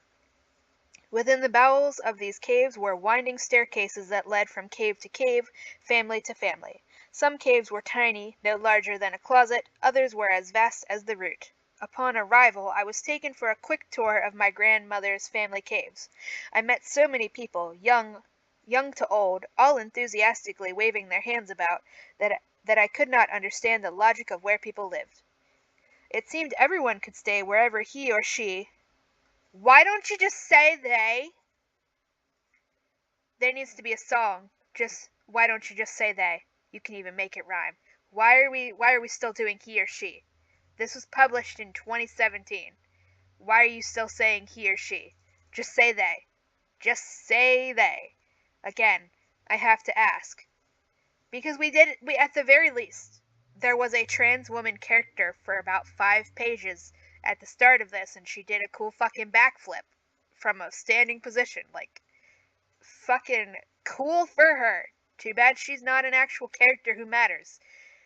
But like, okay, do you hate non-binary people that you refuse to just use the word they, even in the singular form? Why are we saying he or she? It is so fucking awkward. And if you don't hate non-binary to the point that you refuse on principle to use singular they, are you just doing this to make it seem longer than it is by however many fucking characters? Is there a word limit that you are deciding to spell out he or she with all the spaces in between? It seemed everyone could stay wherever he or she was most comfortable, from child to elder. I saw a cave where an old man and his teenage granddaughter lived, the girl's parents, one of whom was the old man's daughter, that's in parentheses, living in a cave connected by a narrow tunnel. The old man and granddaughter were both obsessed with studying, collecting, and documenting stones, so their cave was full of stone piles and stacks of yellowing paper with scribbled research. Best to just have only one cave full of rocks, her mother told me with a laugh. Those two are happy together. My grandmother's cave was tiny, but sparse and tidy, with colorful shaggy blue rugs, delicate mobiles hanging from the ceiling made of crystals one of her daughters had collected, and bottles of scented oils they specialized in making. Okay, you can't say it's sparse and then say it's covered in fancy blue rugs and has mobiles of crystal hanging from the ceiling, as in like multiple of them, and covered in bottles of perfume. You can't say that. The room also smelled immaculate. What does immaculate smell like? What does that even mean? Oops, sorry, smacking the thing with the crochet hook. It was brightly lit by a large circular solar lamp in the room's center. What was most striking was that my grandmother's cave was full of plants. You just said it was sparse. You just said it was sparse. I don't think you know what the word sparse means, and also, if the most notable thing is that it's filled with plants, that should be the first thing you mention. I walked in, and the first thing that hit me was all the plants everywhere. It reminded me of one of the three fishes' breathing rooms. There were pots with leafy green vines tumbling out of them, hung near the high ceiling beside her bed. There were several large woven baskets full of sand with complex light green tree-like succulents growing from them, and dry bioluminescing vines that grew directly on the cave's walls. Right there in the cave, my grandmother was growing 5 different types of tomatoes, 3 types of peppers, and some type of fruiting plant that I could not name. I'm a botanist, she said, putting her satchel down. Your grandfather was too. Was? She nodded. He was Himba, and that was all she would say, though there was clearly so much more. I wanted to ask why he left the Himba, and if he stayed in touch at all. Let me slip stitch that. I wanted to ask how he felt when my father decided to leave and return to the Himba. I wanted to ask if this was where my father had stayed when he was a child. I wanted to ask why she loved plants. I wanted to ask why she lived alone when everyone else in the village lived happily with many, even in the smaller caves. Instead, I looked at my grandmother's many thriving plants and breathed the lush air that smelled so different from the other caves and the dry desert outside. I stopped at a small yellow flower growing from a dry root in a pot bigger than my hand. That's a strange statement. Most plant pots are going to be bigger than your hand. Do you mean like barely bigger than your hand? If you're gonna compare plant pots to hand size, better be for a reason. This was the same type of flower that had been growing on the Idan years ago when I'd found it. What's this one? I asked. I call it Ola Ido, she said. Means hard to find, hard to grow. She laughed. And not very pretty. Okay, time for you to rest, Binti. Tomorrow is your day. As I had in the third fish's breathing chamber, I slept well here. And that's the end of that chapter thingy. We are now on page... And we... Oh my god, another blank page. I'm scrolling past another blank page right now. Because, you know, let's just keep killing trees. Nothing like inserting entire blank pages into the middle of a book that says ecologically conscious. This next non-chapter is called The Area. The Area's cave was a mile from the cave village in the center of a dried lake. Something used to live in it back when this was a lake, Mwinyi said as we walked, maybe even dug the hole in the rock itself. How do you know? I said, looking at the ground as we walked. At some point, the smooth limestone had become craggy, making it hard to walk. I had to concentrate on not tripping over jutting rock. It's in the collective, he said, glancing at me. That's the Enyi Zinyaria's memory that we can all touch. I nodded. But no one knows exactly what kind of creature it was, he said. He waved his hands before him. Did you just tell her we're close? I asked. He looked sharply at me, frowning. How'd you... I'm not a fool, I said. He grunted. I laughed and pointed up ahead. Plus, I see something just up there. A hole or something. Also, no, that anecdote doesn't matter. Whatever. Continuing. To call it a hole was to put it lightly. The opening in the hard ground was the size of a house. When we stepped up to it, I noticed two things. The first was that... Phone, why are you falling over? Was that there was a large bird circling... Oh, I'm being asked who Sir Galahad is. I hate him. He's the annoying, frickin' medieval version of Mary Sue. He's on the mission from God or whatever to find the Holy Grail, and he's the bestest knight ever, and he's obnoxious, and he shames Lancelot, whose son he might be. I can't remember. He's obnoxious. TLDR, he's the one who brings them the mission of the Holy Grail, and also he's, like, sent by God or whatever.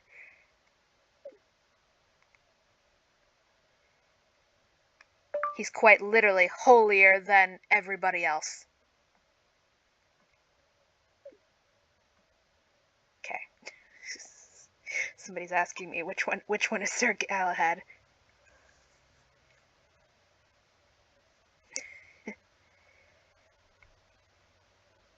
How did that come up? We'll just find out. We'll find out together. How did Sir Galahad come up at the grocery store? He's annoying. Very annoying. Okay, we'll go back to reading while we wait for the explanation. The first was that there was a large bird circling directly above the opening. The second was that rough stone steps were carved into the stone walls of the hole wound all the way to the bottom. We descended the steps, Mwinyi going first. I ran my hand along the abrasive wall as I recited soft equations in my head.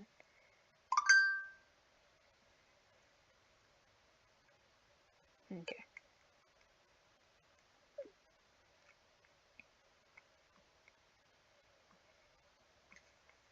Boring. Don't care, because they're reading a thing that mentions Sir Galahad. Very specific. Alright. Phone. Phone.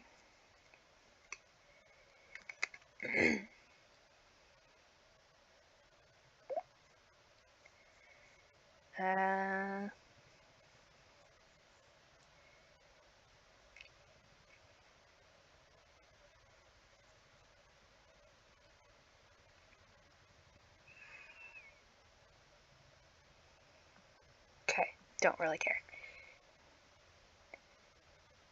We descended the steps, Mwinyi going first.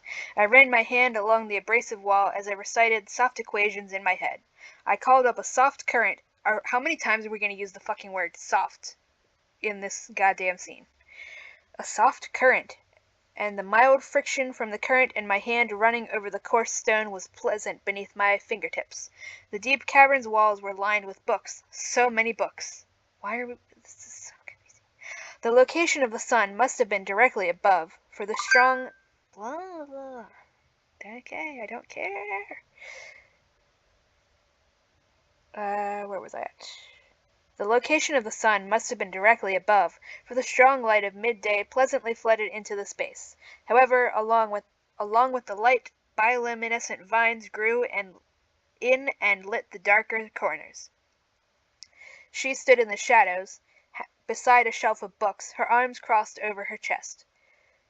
You haven't changed a bit, she said. Nearly a decade later, her bushy crown of hair a little grayer, her face a little wiser, and still I would know this woman anywhere. Could old women grow taller over the years?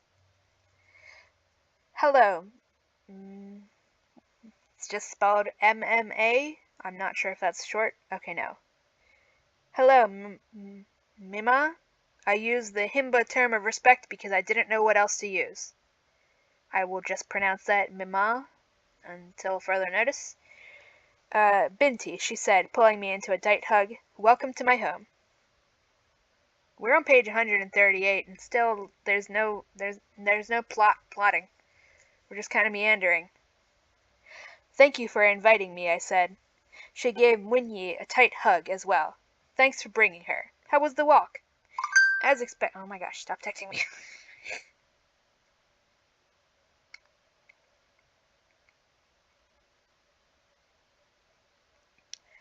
I'm doing the live reading, so no more texting is necessary unless it's really, really outrageous.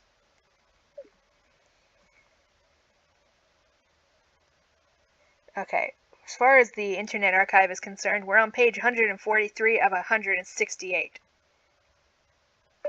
Actually, I'm like almost done it and still nothing has happened.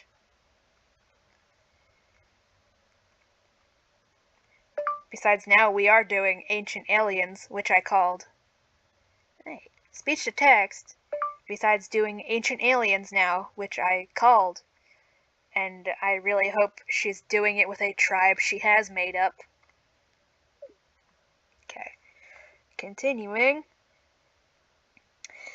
Come back for her at sundown. Ugh, I blurted, slumping.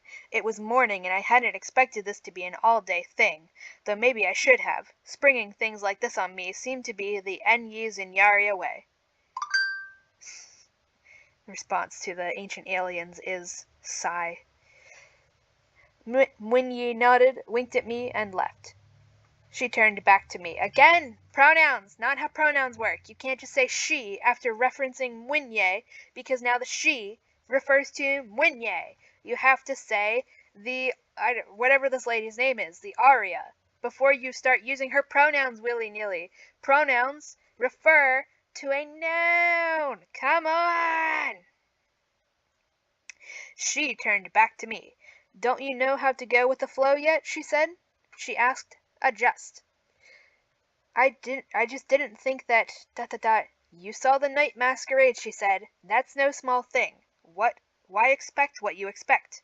Before I could answer, she said, come and sit down. I took one more glance at Winyi, who was now near the top of the stairs, and followed the old woman. I read that. We moved deeper into the cave and sat on a large, round blue rug. It was cool and dark here, the air smelling sweet with incense. The place reminded me of a seventh temple, mostly empty and quiet.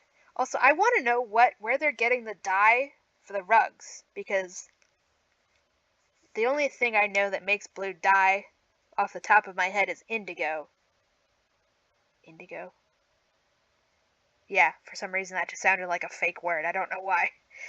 But I think there is some, maybe that's from Africa, but I don't know which area, because there's some that you can find here where we are that I think one of it's from Africa, or maybe Europe? I can't remember. But then we also have native ones. It was cool and dark here, the air smelling sweet with incense. The place reminded me of a seventh temple, mostly empty and quiet. But she didn't remind me of a seventh priestess at all. She wasn't demure, she didn't cover her head with an orange scarf, she wore no achis, and she got straight to the point. Why do you think you saw the night masquerade? We're on page 139, in case I do it. Why do you think she saw the night masquerade? She asked. You're not a man. Is it even real? I asked. Don't answer a question with a question. Why do you think you saw it? I don't know. Remember when we first met? Yes. Why were you out there? I found that place. I liked it, I said. I wasn't supposed to be out there, I know. And look where it got you. What do you mean? If you hadn't found the Adan, would you have questioned and grown? Would you have gone? And even if you would have, would you be alive now? It came suddenly in the way that it had been for so many months. The rage. I felt it prick me like a needle in the back, and my Akuoko twitched. I took a deep breath, trying to calm it. It doesn't matter, I muttered, my nostrils flaring. Why? Another wave of rage washed through my body, and I angrily reached into my pocket, glad to have a reason to move.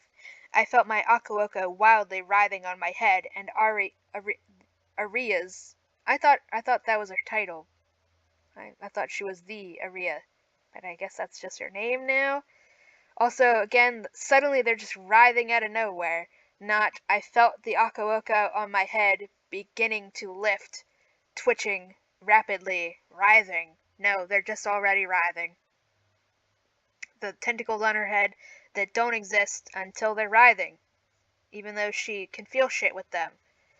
I literally keep forgetting that she has tentacles on her head because of how little they matter. That's not how having tentacles on your head should work. I felt my Akuoko wildly writhing on my head, and Aria's eyes went to them, calmly watching their movement. No matter, I thought, bringing out the small pouch. I leaned forward, breathing heavily through my flared nostrils, and wildly dumped it all out before her onto the carpet. The sound of tumbling metal pieces echoed, and then came a thunk as the golden-grooved center fell out. I motioned to it with my hands to emphasize it all. Because I broke it! I shouted, my voice cracking. I broke it! I'm a harmonizer, and I deem it harmonized and Edan! My voice echoed around the cavern. Up and around the cavern. No, I'm reading that all backwards. My voice echoed around and up the cavern. Then silence. I should have tried to calm myself. This was Aria, priestess of the Enyi Zinyaria. I'd just met her, and here I was behaving like a barbarian. I know, I added, I'm unclean. That's why I came home, for cleansing through my pilgrimage, but I didn't go. ... I'm here instead. Oops, I lost a shred of yarn. Hold on. Thread of yarn. Okay, we're good. I got it. Yep, we're good. I trailed off and watched her stare at the pieces and the golden center. What felt like a minute passed, giving me time to calm down. My Akuoko grew still. The rest of my body relaxed, and my Idan was still broken. I broke it, I thought. Unclean? No, Aria finally said, shaking her head. That part of you is Medusae now. You just need to get that under control. In one sentence, she explained something that had been bothering me for a year.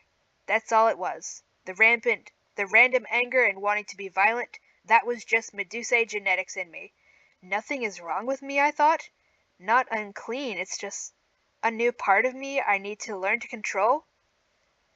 So it's not even from her PTSD. Sigh. I'd come all this way to go on my pilgrimage because I thought my body was trying to tell me something was wrong with it. I hadn't wanted to admit it to myself, but I thought I'd broken myself because of the choices I'd made, because of my actions, because I'd left home to go to Umza, Uni, because of guilt. The relief I felt was so all-encompassing that I wanted to lie down on the rug and just sleep. I think she has, maybe not narcolepsy because she hasn't mentioned having any problems falling out of just, passing out because your brain isn't properly shutting down, but this is all, I don't think it's intentional disabled coding. Aria slowly got up, her knees creaking. She dusted off her long blue dress. Sometimes the obvious is too obvious, she muttered, walking away. Then over her shoulder she said, Stay there. I watched her ascend the stairs, and when she reached the top, she walked off. I lay on my back and sighed. Just Medusae DNA, I muttered. Or whatever it is they have for genetic code. That's all. I laughed, sitting up on my elbows. My eyes fell on the disassembled Idan still lying on the rug. I stopped laughing. Scene break, again. Let me get another drink. My mouth is dry. I have 6 rows of the new bag.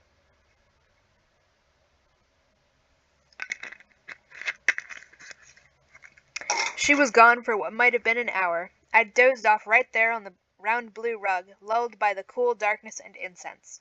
The sound of her sandals at the top of the stairs woke me. She stepped onto the first stair, paused, and then quickly descended. The moment her upper body came into sight, I saw the creature. Was I seeing what I was seeing? When she reached the bottom of the stairs, I stood up. It was an almost involuntary action. But what else was there to do when a great woman came down the stairs with a great owl perched on her arm? Hold on. Yeah, there we go. I was gonna say, I think I lost my spot in the crochet. We're good.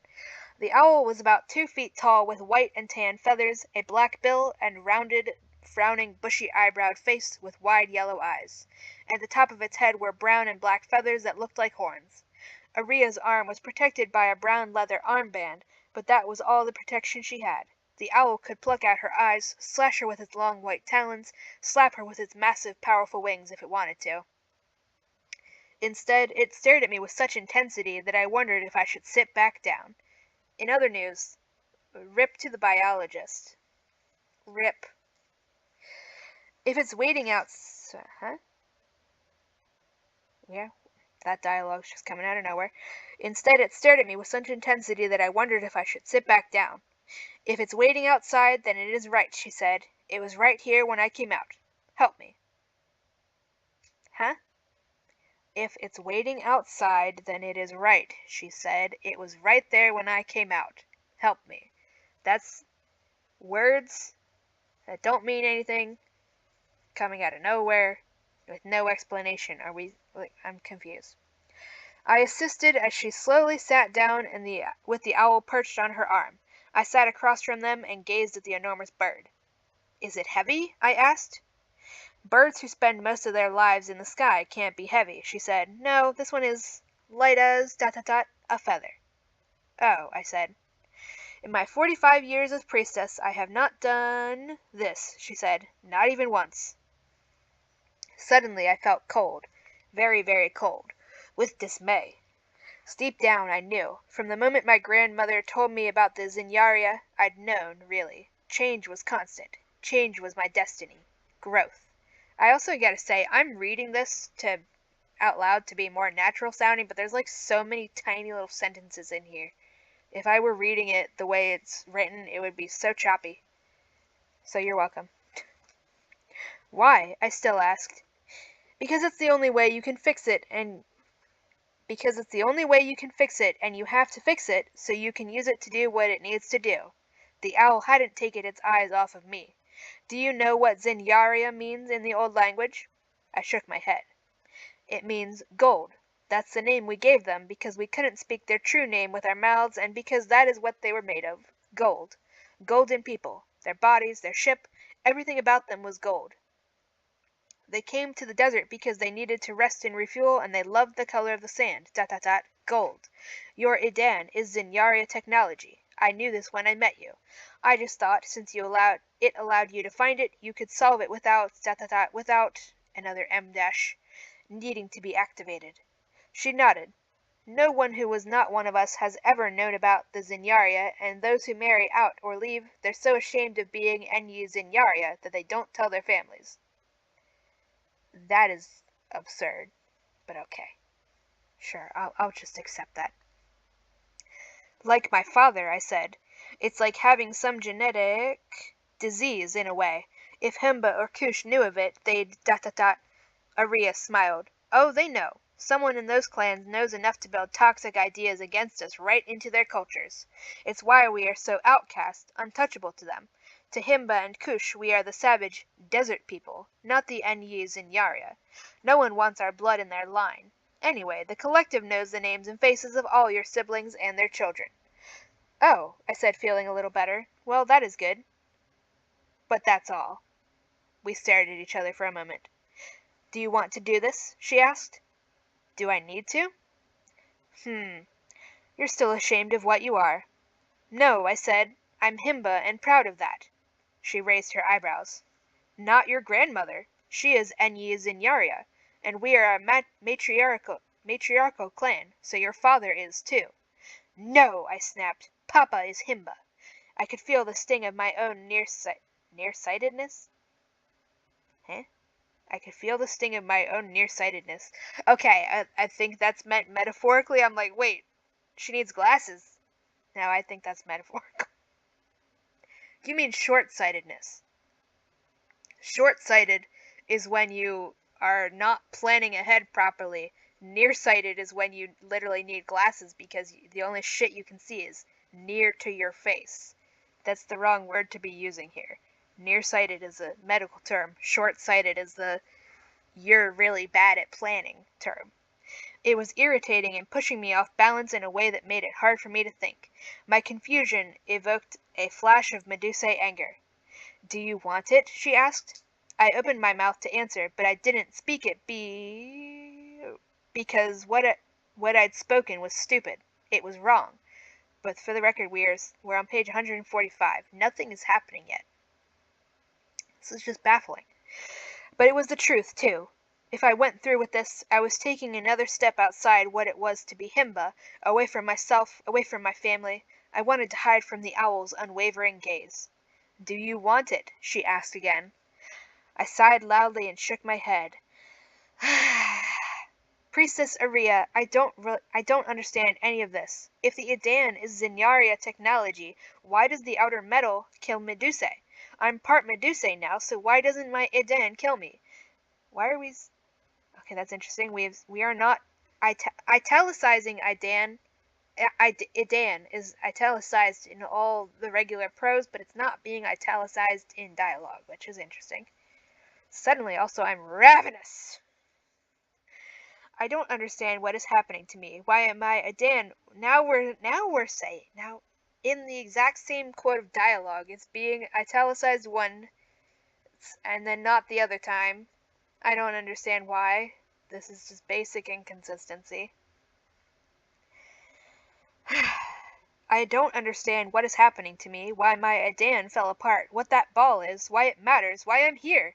I came here to go on pilgrimage. I'm not even there. I'm here. I don't know what I'm doing or where I'm going. I stared at her with wide eyes, breathing heavily. I couldn't breathe. I couldn't think. I couldn't tree. I was seeing all the couche in the dining room on the third fish, dead. Chests burst open by the stingers of Medusae. Muj ha Kibira, the great wave. The flow of death-like water I'd fallen into that in some twisted way gave me new life. I leaned to the side, pressing my hand to my chest. Angry tears stung my eyes. How could Aqua have been a part of this slaughter? Why did the Seven allow this to happen? Yet, drowning in the waters of death gave me new life.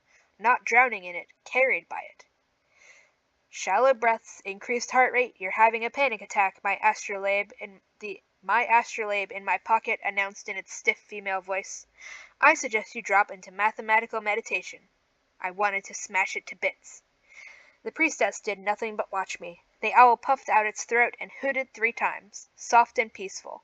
Well, that's not what owl hoots sound like. They're loud.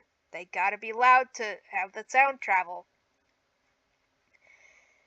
My eyes wide as I stared into the owls, I inhaled a deep breath, filling my lungs to full capacity. When I exhaled, the owl hooted softly again, and the sound calmed me more. Then it hooted again, leaning down and bringing its neck low near its feathery legs, and as it held my eyes. Soon the panic attack passed. "Do you want it?" Aria asked a 4th time. The voice came from deep in me, but it was familiar. I'd been hearing it since I left home, ignoring its steady, matter-of-fact low voice. "You did not succeed your father. No man will marry you. Selfish girl. Failed girl.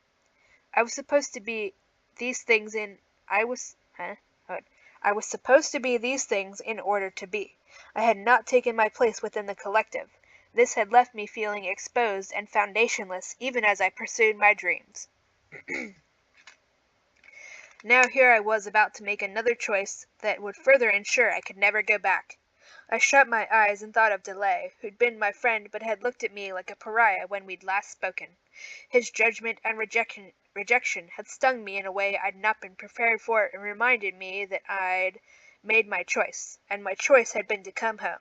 Delay has always seen things so simply, I thought, even when they're infinitely complex. He's not a harmonizer.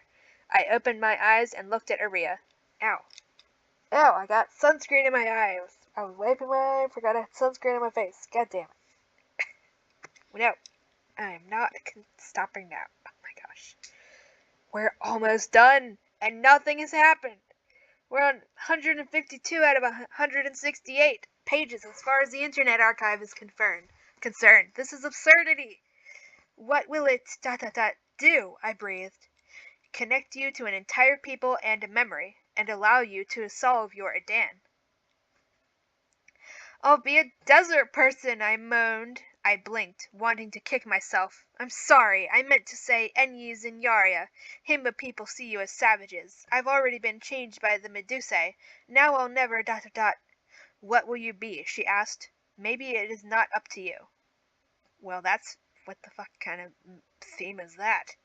I looked at my hands, wanting to bring them to my face and inhale the scent of the cheese covering them. I wanted to go home.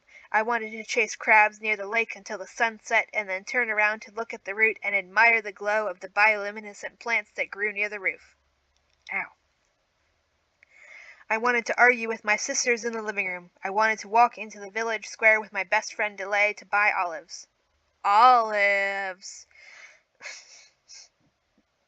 I wanted to sit in my father's shop and construct an astrolabe so sophisticated my father would clap arthritis-free hands with delight. I wanted to play math games with my mother where sometimes she'd win and sometimes I'd win. I wanted to go home.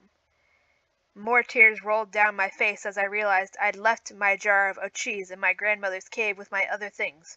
I flared my nostrils and squinted in an attempt to prevent any more tears from falling. It worked. I studied. I was clear now. I wanted to go home, but I wanted to solve the Adan more. Everything comes with a sacrifice. I wiped my face with my hand and looked at my cheese-stained palm. Okay, I whispered. I straightened my back. What's the owl for? I asked in a strained voice. I'm no mathematical harmonizer, but when ye told me that what treeing feels like, what it does, she paused. I suggest you do that when I start, from the start. Do it while you are calm. Okay, I said, but what of the owl? She's not an owl, Aria said. And that's the end of that chapter, thingy-majiggy. Another blank page. Another blank page.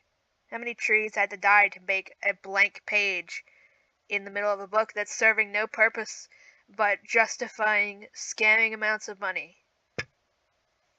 That was me smacking the microphone by accident.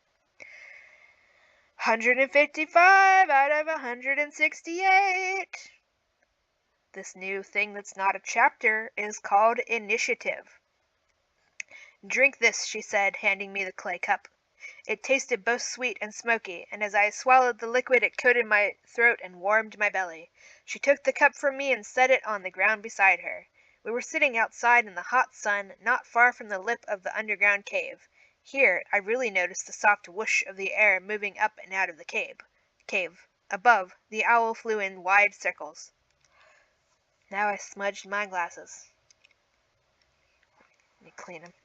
For the record, if you wear glasses, just go to a store and get microfiber cleaning cloths from the section where they have the cleaning supplies and use those to clean your glasses. Because so much easier than the tiny, crappy little ones you get marketed specifically for glasses, and they work better. And they're easier to find and keep clean. Aria handed me the long feather the owl had allowed her to pluck from its wing. When she'd taken it from the owl, it had flapped its wing right after she'd plucked it, as if it were in pain and trying to beat the pain away. When she handed it to me, I noticed that the end of the feather was needle-sharp. She has no name, Aria now said, but she's the only animal alive from back when the Zinyaria were among us. She used to live with the one that gave the Zinyaria to the first group of us. They had no clear leader and were all so connected that you couldn't tell them apart, except for that particular one who was always with this creature. Today she looks like a horned owl, but there are other days when she does not. Anyway, when they left she was given many things, including a task. I looked at the feather tip. In the sunlight it glinted the tiniest bit. It was wet with something. I hope this is a shape-shifting robot. That would be cool. Prick your finger with it, she said. Hard. Then hold it there. I bit my lip. I didn't like doing harm to myself on purpose or accidentally. It has to be you who does it. Your choice. There are catalysts in the feather that need to enter your bloodstream. Okay, I whispered, but before I did, I said Z equals Z squared plus C. It split and split and split in its lovely, complex, and convoluted way, faster and faster until I saw the coiling design in my mind and before me. Soon that became a current, a soft blue current that I harmonized with a second current I called up from the same equation. With my mind, I asked them to wrap around me, to protect me. And in the sunshine in the middle of the hinterland, as the priestess of the desert people who were the Enyis in Yaria watched, I plunged the sharp tip of the feather into the flesh of my left thumb. In the stories of the seven, life originates from the rich red clay. Also, just this preceding paragraph before now just sounds like something you'd say like the climax of a story, but this isn't the climax of the story. There's been no plot. We're just kind of meandering. Now this thing's happening. We have, 12 pages to go, and this is over. This is... In the stories of the seven, life originated from the rich red clay that has soaked up rains. Microorganisms were called into active being when one of the seven willed it and the others became interested in what would happen. That clay was Mother, Ochis. I was clay now. I was watching from afar, feeling nothing but able to control. I held the feather to my finger, and then from that place waving with equations, the blue currents braiding around each other, connecting around me, my body acted without my command. When I was 5, I had asked my mother what it was like to give birth. She smiled and said that giving birth was the act of stepping back and letting your body take over, that childbirth was only one of 1,000 things the body could do without the spirit. I remember asking, if you step away from your body to give birth, then who is there doing the birthing? I wondered this now as my body acted. I couldn't see it happening, but I could distantly sense it. My body was pulling something, energy from the ground, from the earth, from deep. My body was touching the mother, nudging her awake and then telling her to come. The seven are great, I thought. This was not my pilgrimage where I would have honored the seven and entered the space only those who have earned the right could enter. I would probably never have that now. This was something else. The mother came. I was treeing, but now I felt her fully. So I really fucking hope that she does get to go on her pilgrimage, because, accepting one half of your ancestry shouldn't mean you don't get to do the other thing. I was treeing now, but I felt her fully. My entire body was alight. If I had not been treeing, what would have been left of my sanity?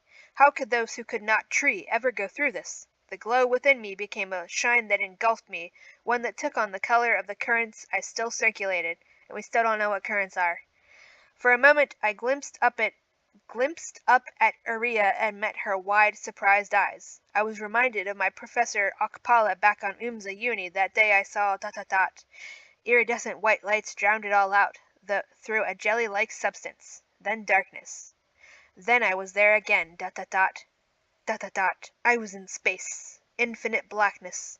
Weightless, flying, falling, ascending, traveling, through a planet's ring of brittle metallic dust. It pelted my flesh like chips of glittery ice. I opened my mouth a bit to breathe, the dust hitting my lips. Could I breathe? Living breath bloomed in my chest from within me, and I felt my lungs expand, filling with it. I relaxed. "Who are you?" a voice asked. It spoke in the dialect of my family, and it came from everywhere. I fell out of the tree. My akuoka were writhing. Then, rain? Wetness? Something was tearing. I was coughing as I inhaled what my lungs could not tolerate. The gas was all around me, then it was not. I inhaled deeply again, filling my lungs with air this time. I opened my eyes wide, to the desert, and the smell of smoke. Aria was... I hope shit didn't catch on fire. And the smell of smoke. Aria was feet away, her mouth open with shock, as she smacked at her garments. Oh shit, she is on fire. Oh no. Smoke was rising. Smoke was rising all around her. She was putting out fire. Her clothes were burning. Stop, drop, and roll! God, and they're in the fucking desert. How are you supposed to fucking put out a fire in the desert besides rolling in the sand? Stop, drop, and roll. Her clothes were burning. From my current, I wildly wondered, did I lose control of it? Never in my life had I done such a thing. I put a hand out to hold myself up.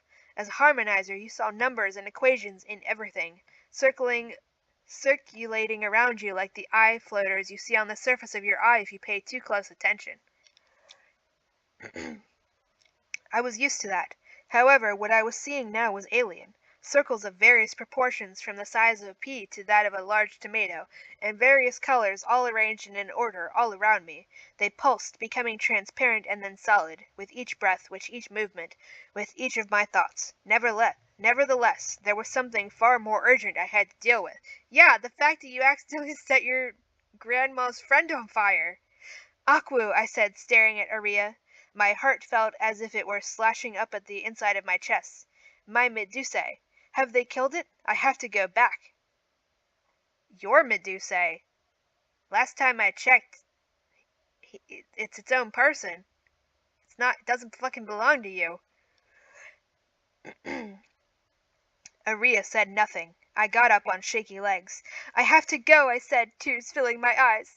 I turned and looked in the direction Winyi had brought me. From afar, I could see a glimpse of the village caves. I took a step when I noticed something falling out of the sky. It was red-orange, like my Ochis, and it was on fire. It came right at me, and I would never be able to outrun it. We literally have 8 pages left. This is absurdity. I turned to it. Let it slam into me and burn me to cinders, I thought. Let it. I watched the fireball hurl toward me. I submitted to my death, as I had submitted to it on the ship when the Medusae had killed everyone. I felt its heat bear down on me, and a blast of wind blew past me that was so strong I stumbled and sat down hard on the ground. The pain of it shook me from my hysteria. You were not in hysteria. You're standing there calmly. What are you talking about? You can't just use the word hysteria. You literally were not hysteric. Also, not fun fact, the word hysteria and hysterical and hysterics comes from hysteria. I can't remember the root word, but a hysterectomy, it literally refers to the uterus because, especially phrenologists thought that having a uterus made you overly emotional, and they literally thought it moved around in your fucking body to affect your mood. It's literally where hysterical comes from. I blinked away the sandy tears in my eyes. They'd mixed with my Ochis, sweat and sand on my skin. Aria slowly came to me. Calm yourself, she harshly said. She was carrying her walking stick. When had she gotten that? And now she was leaning on it. Binti, you have to calm yourself. The old woman looked toward the village, then at me. You have just been initiated, she said. I threw that fireball at you to snap you out of it. Why? Why? How is that the solution? You? Hold your hands up, she said. She held both her hands before her. Like this. See them. Your will controls the controls. You make them come and go. I held my... why was she freaking out? I held my hands up, and there were the colored circles again, this time right before my face and solid like hard honey candies. That's gotta be really inconvenient if you're just trying to move shit, like carry shit around, and you have to put your hands up. I slowly reached out to it, expecting my hand to pass right through. I tapped on it, and I heard a light tick of my nail against thin, hard material. I pressed it, and the words, like this, see them, your will controls the controls, you make them come and go, scrolled out about a foot from my face in Ochi's red, orange, loopy Ochi Himba writing. I touched the words, and they faded away like incense smoke, and I could softly hear Aria speak those same words again. What is... It's Zinarius, Aria said. You're now one of us. I pressed my hands to the side of my head, as if I could stop that which I couldn't stop. Just like the strange sensation of my Akawoko when I first heard them, this was ... This was beautiful. I felt the pain and glory of growth, was straining and shuddering with it. The stress of it caused a ringing in my ears as I looked around, thinking hard. You notice how we're not actually having any of these emotions described to us, we're just being told, oh, she thinks it's beautiful. Her ears are ringing all of a sudden. I don't know what the fuck is causing her ears to ring, but that doesn't sound good. Then I was seeing the words, Binti? Why are you... Is that you? Why are you... Have they... Oh, no, no, no, what have you done? I sat there, a sob caught in my throat. I thought she was on her feet. I'm so confused now, and now she's sobbing. Even in that moment of strangeness, the utter dismay so clear in his words made my heart sink. I felt a powerful regret and wished I had not had the Zinyaria activated. Anything to not inspire such disappointment in my father after all I'd already done to him, to everyone, to myself. I fought for focus. Papa! I shouted. What is happening? What happened? He won't hear you, Aria said. You have to send. Astrolabe, I thought frantically. Like astrolabe, but more primitive. Wow! Wow! Wow! I couldn't see him, but I could send to him. I did it intuitively, imagining I was using the holographic mode of my astrolabe where it would project a page in the air, type onto it, and move things around. As I did so, I was vaguely aware of the fact that I was doing those hand movements the Enyi Zinyaria were known for, like a madwoman. And at the moment I was. Papa, I sent, what has happened? What happened to Akwu? Where are you? I am in the hinterland. His answer came immediately. Why did you allow this? You used to be such a beautiful girl. Alright, fuck her dad. He can go fall off a cliff. His words hit me like a slap, and I felt it slip through my body, and for a moment I forgot everything. I rubbed my forehead, then ran a finger over my akuoko. Mine, I thought. These are mine. I raised my hands and wrote, Papa, I'm fine. Please, what is happening? Are they using a keyboard? How are they typing? How are they writing? There was a long pause before the words came, and when they came I sat back down on the ground. So you literally were on your feet, even though we just got told you're sitting, but now you're sitting back down. I sat back down on the ground and the words moved down with me.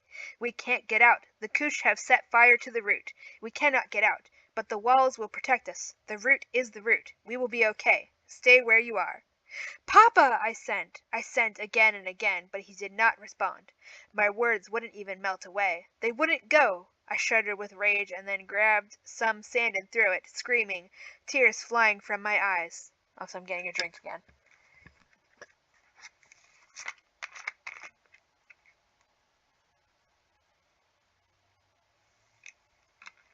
This is still not an actual plot.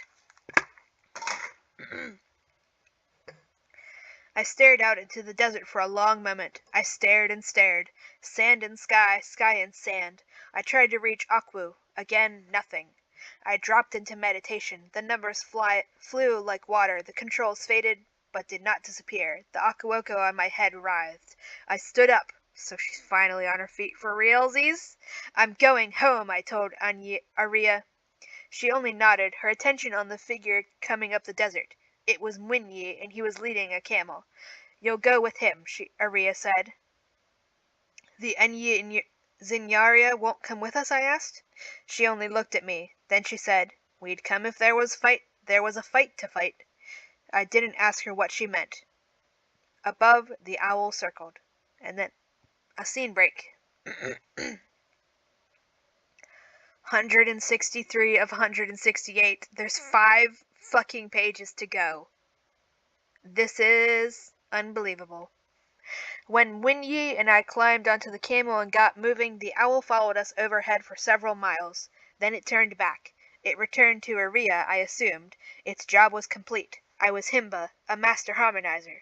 Then I was also Medusae, anger vibrating in my Akuoko.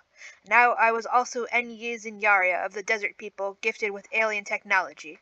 I was worlds. What was home? Where was home? Was home on fire? I considered these things as Mwinyi and I rode, but not for very long. Munyi had brought my satchel, and now I reached into it. I worked my fingers into the pouch to touch the metal pieces of my still broken Idan. I grasped the grooved golden ball. It was warm. There was no fight to fight, Aria had said. We'll see, I thought, grasping the huge camel's thick, coarse fur. We will see. That's the end of that chapter thing. We have another whole blank page. A second whole blank. That's the end. That's the end of the thing. It's over. It's over. What the fuck? It's over. That's it. So now we're at the back of the book. What the fuck? What the fuck? What the fuck? That had no plot. As soon as things actually started fucking happening, we are just, what the fuck? What the fuck? Now, okay. Well, I guess I can return this to the Internet Archive. What the fuck?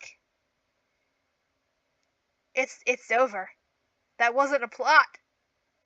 Right as things, I was at least expecting them to get home and have some kind of cliffhanger of like finding the house or anything. Like, what the frick? What the fuck?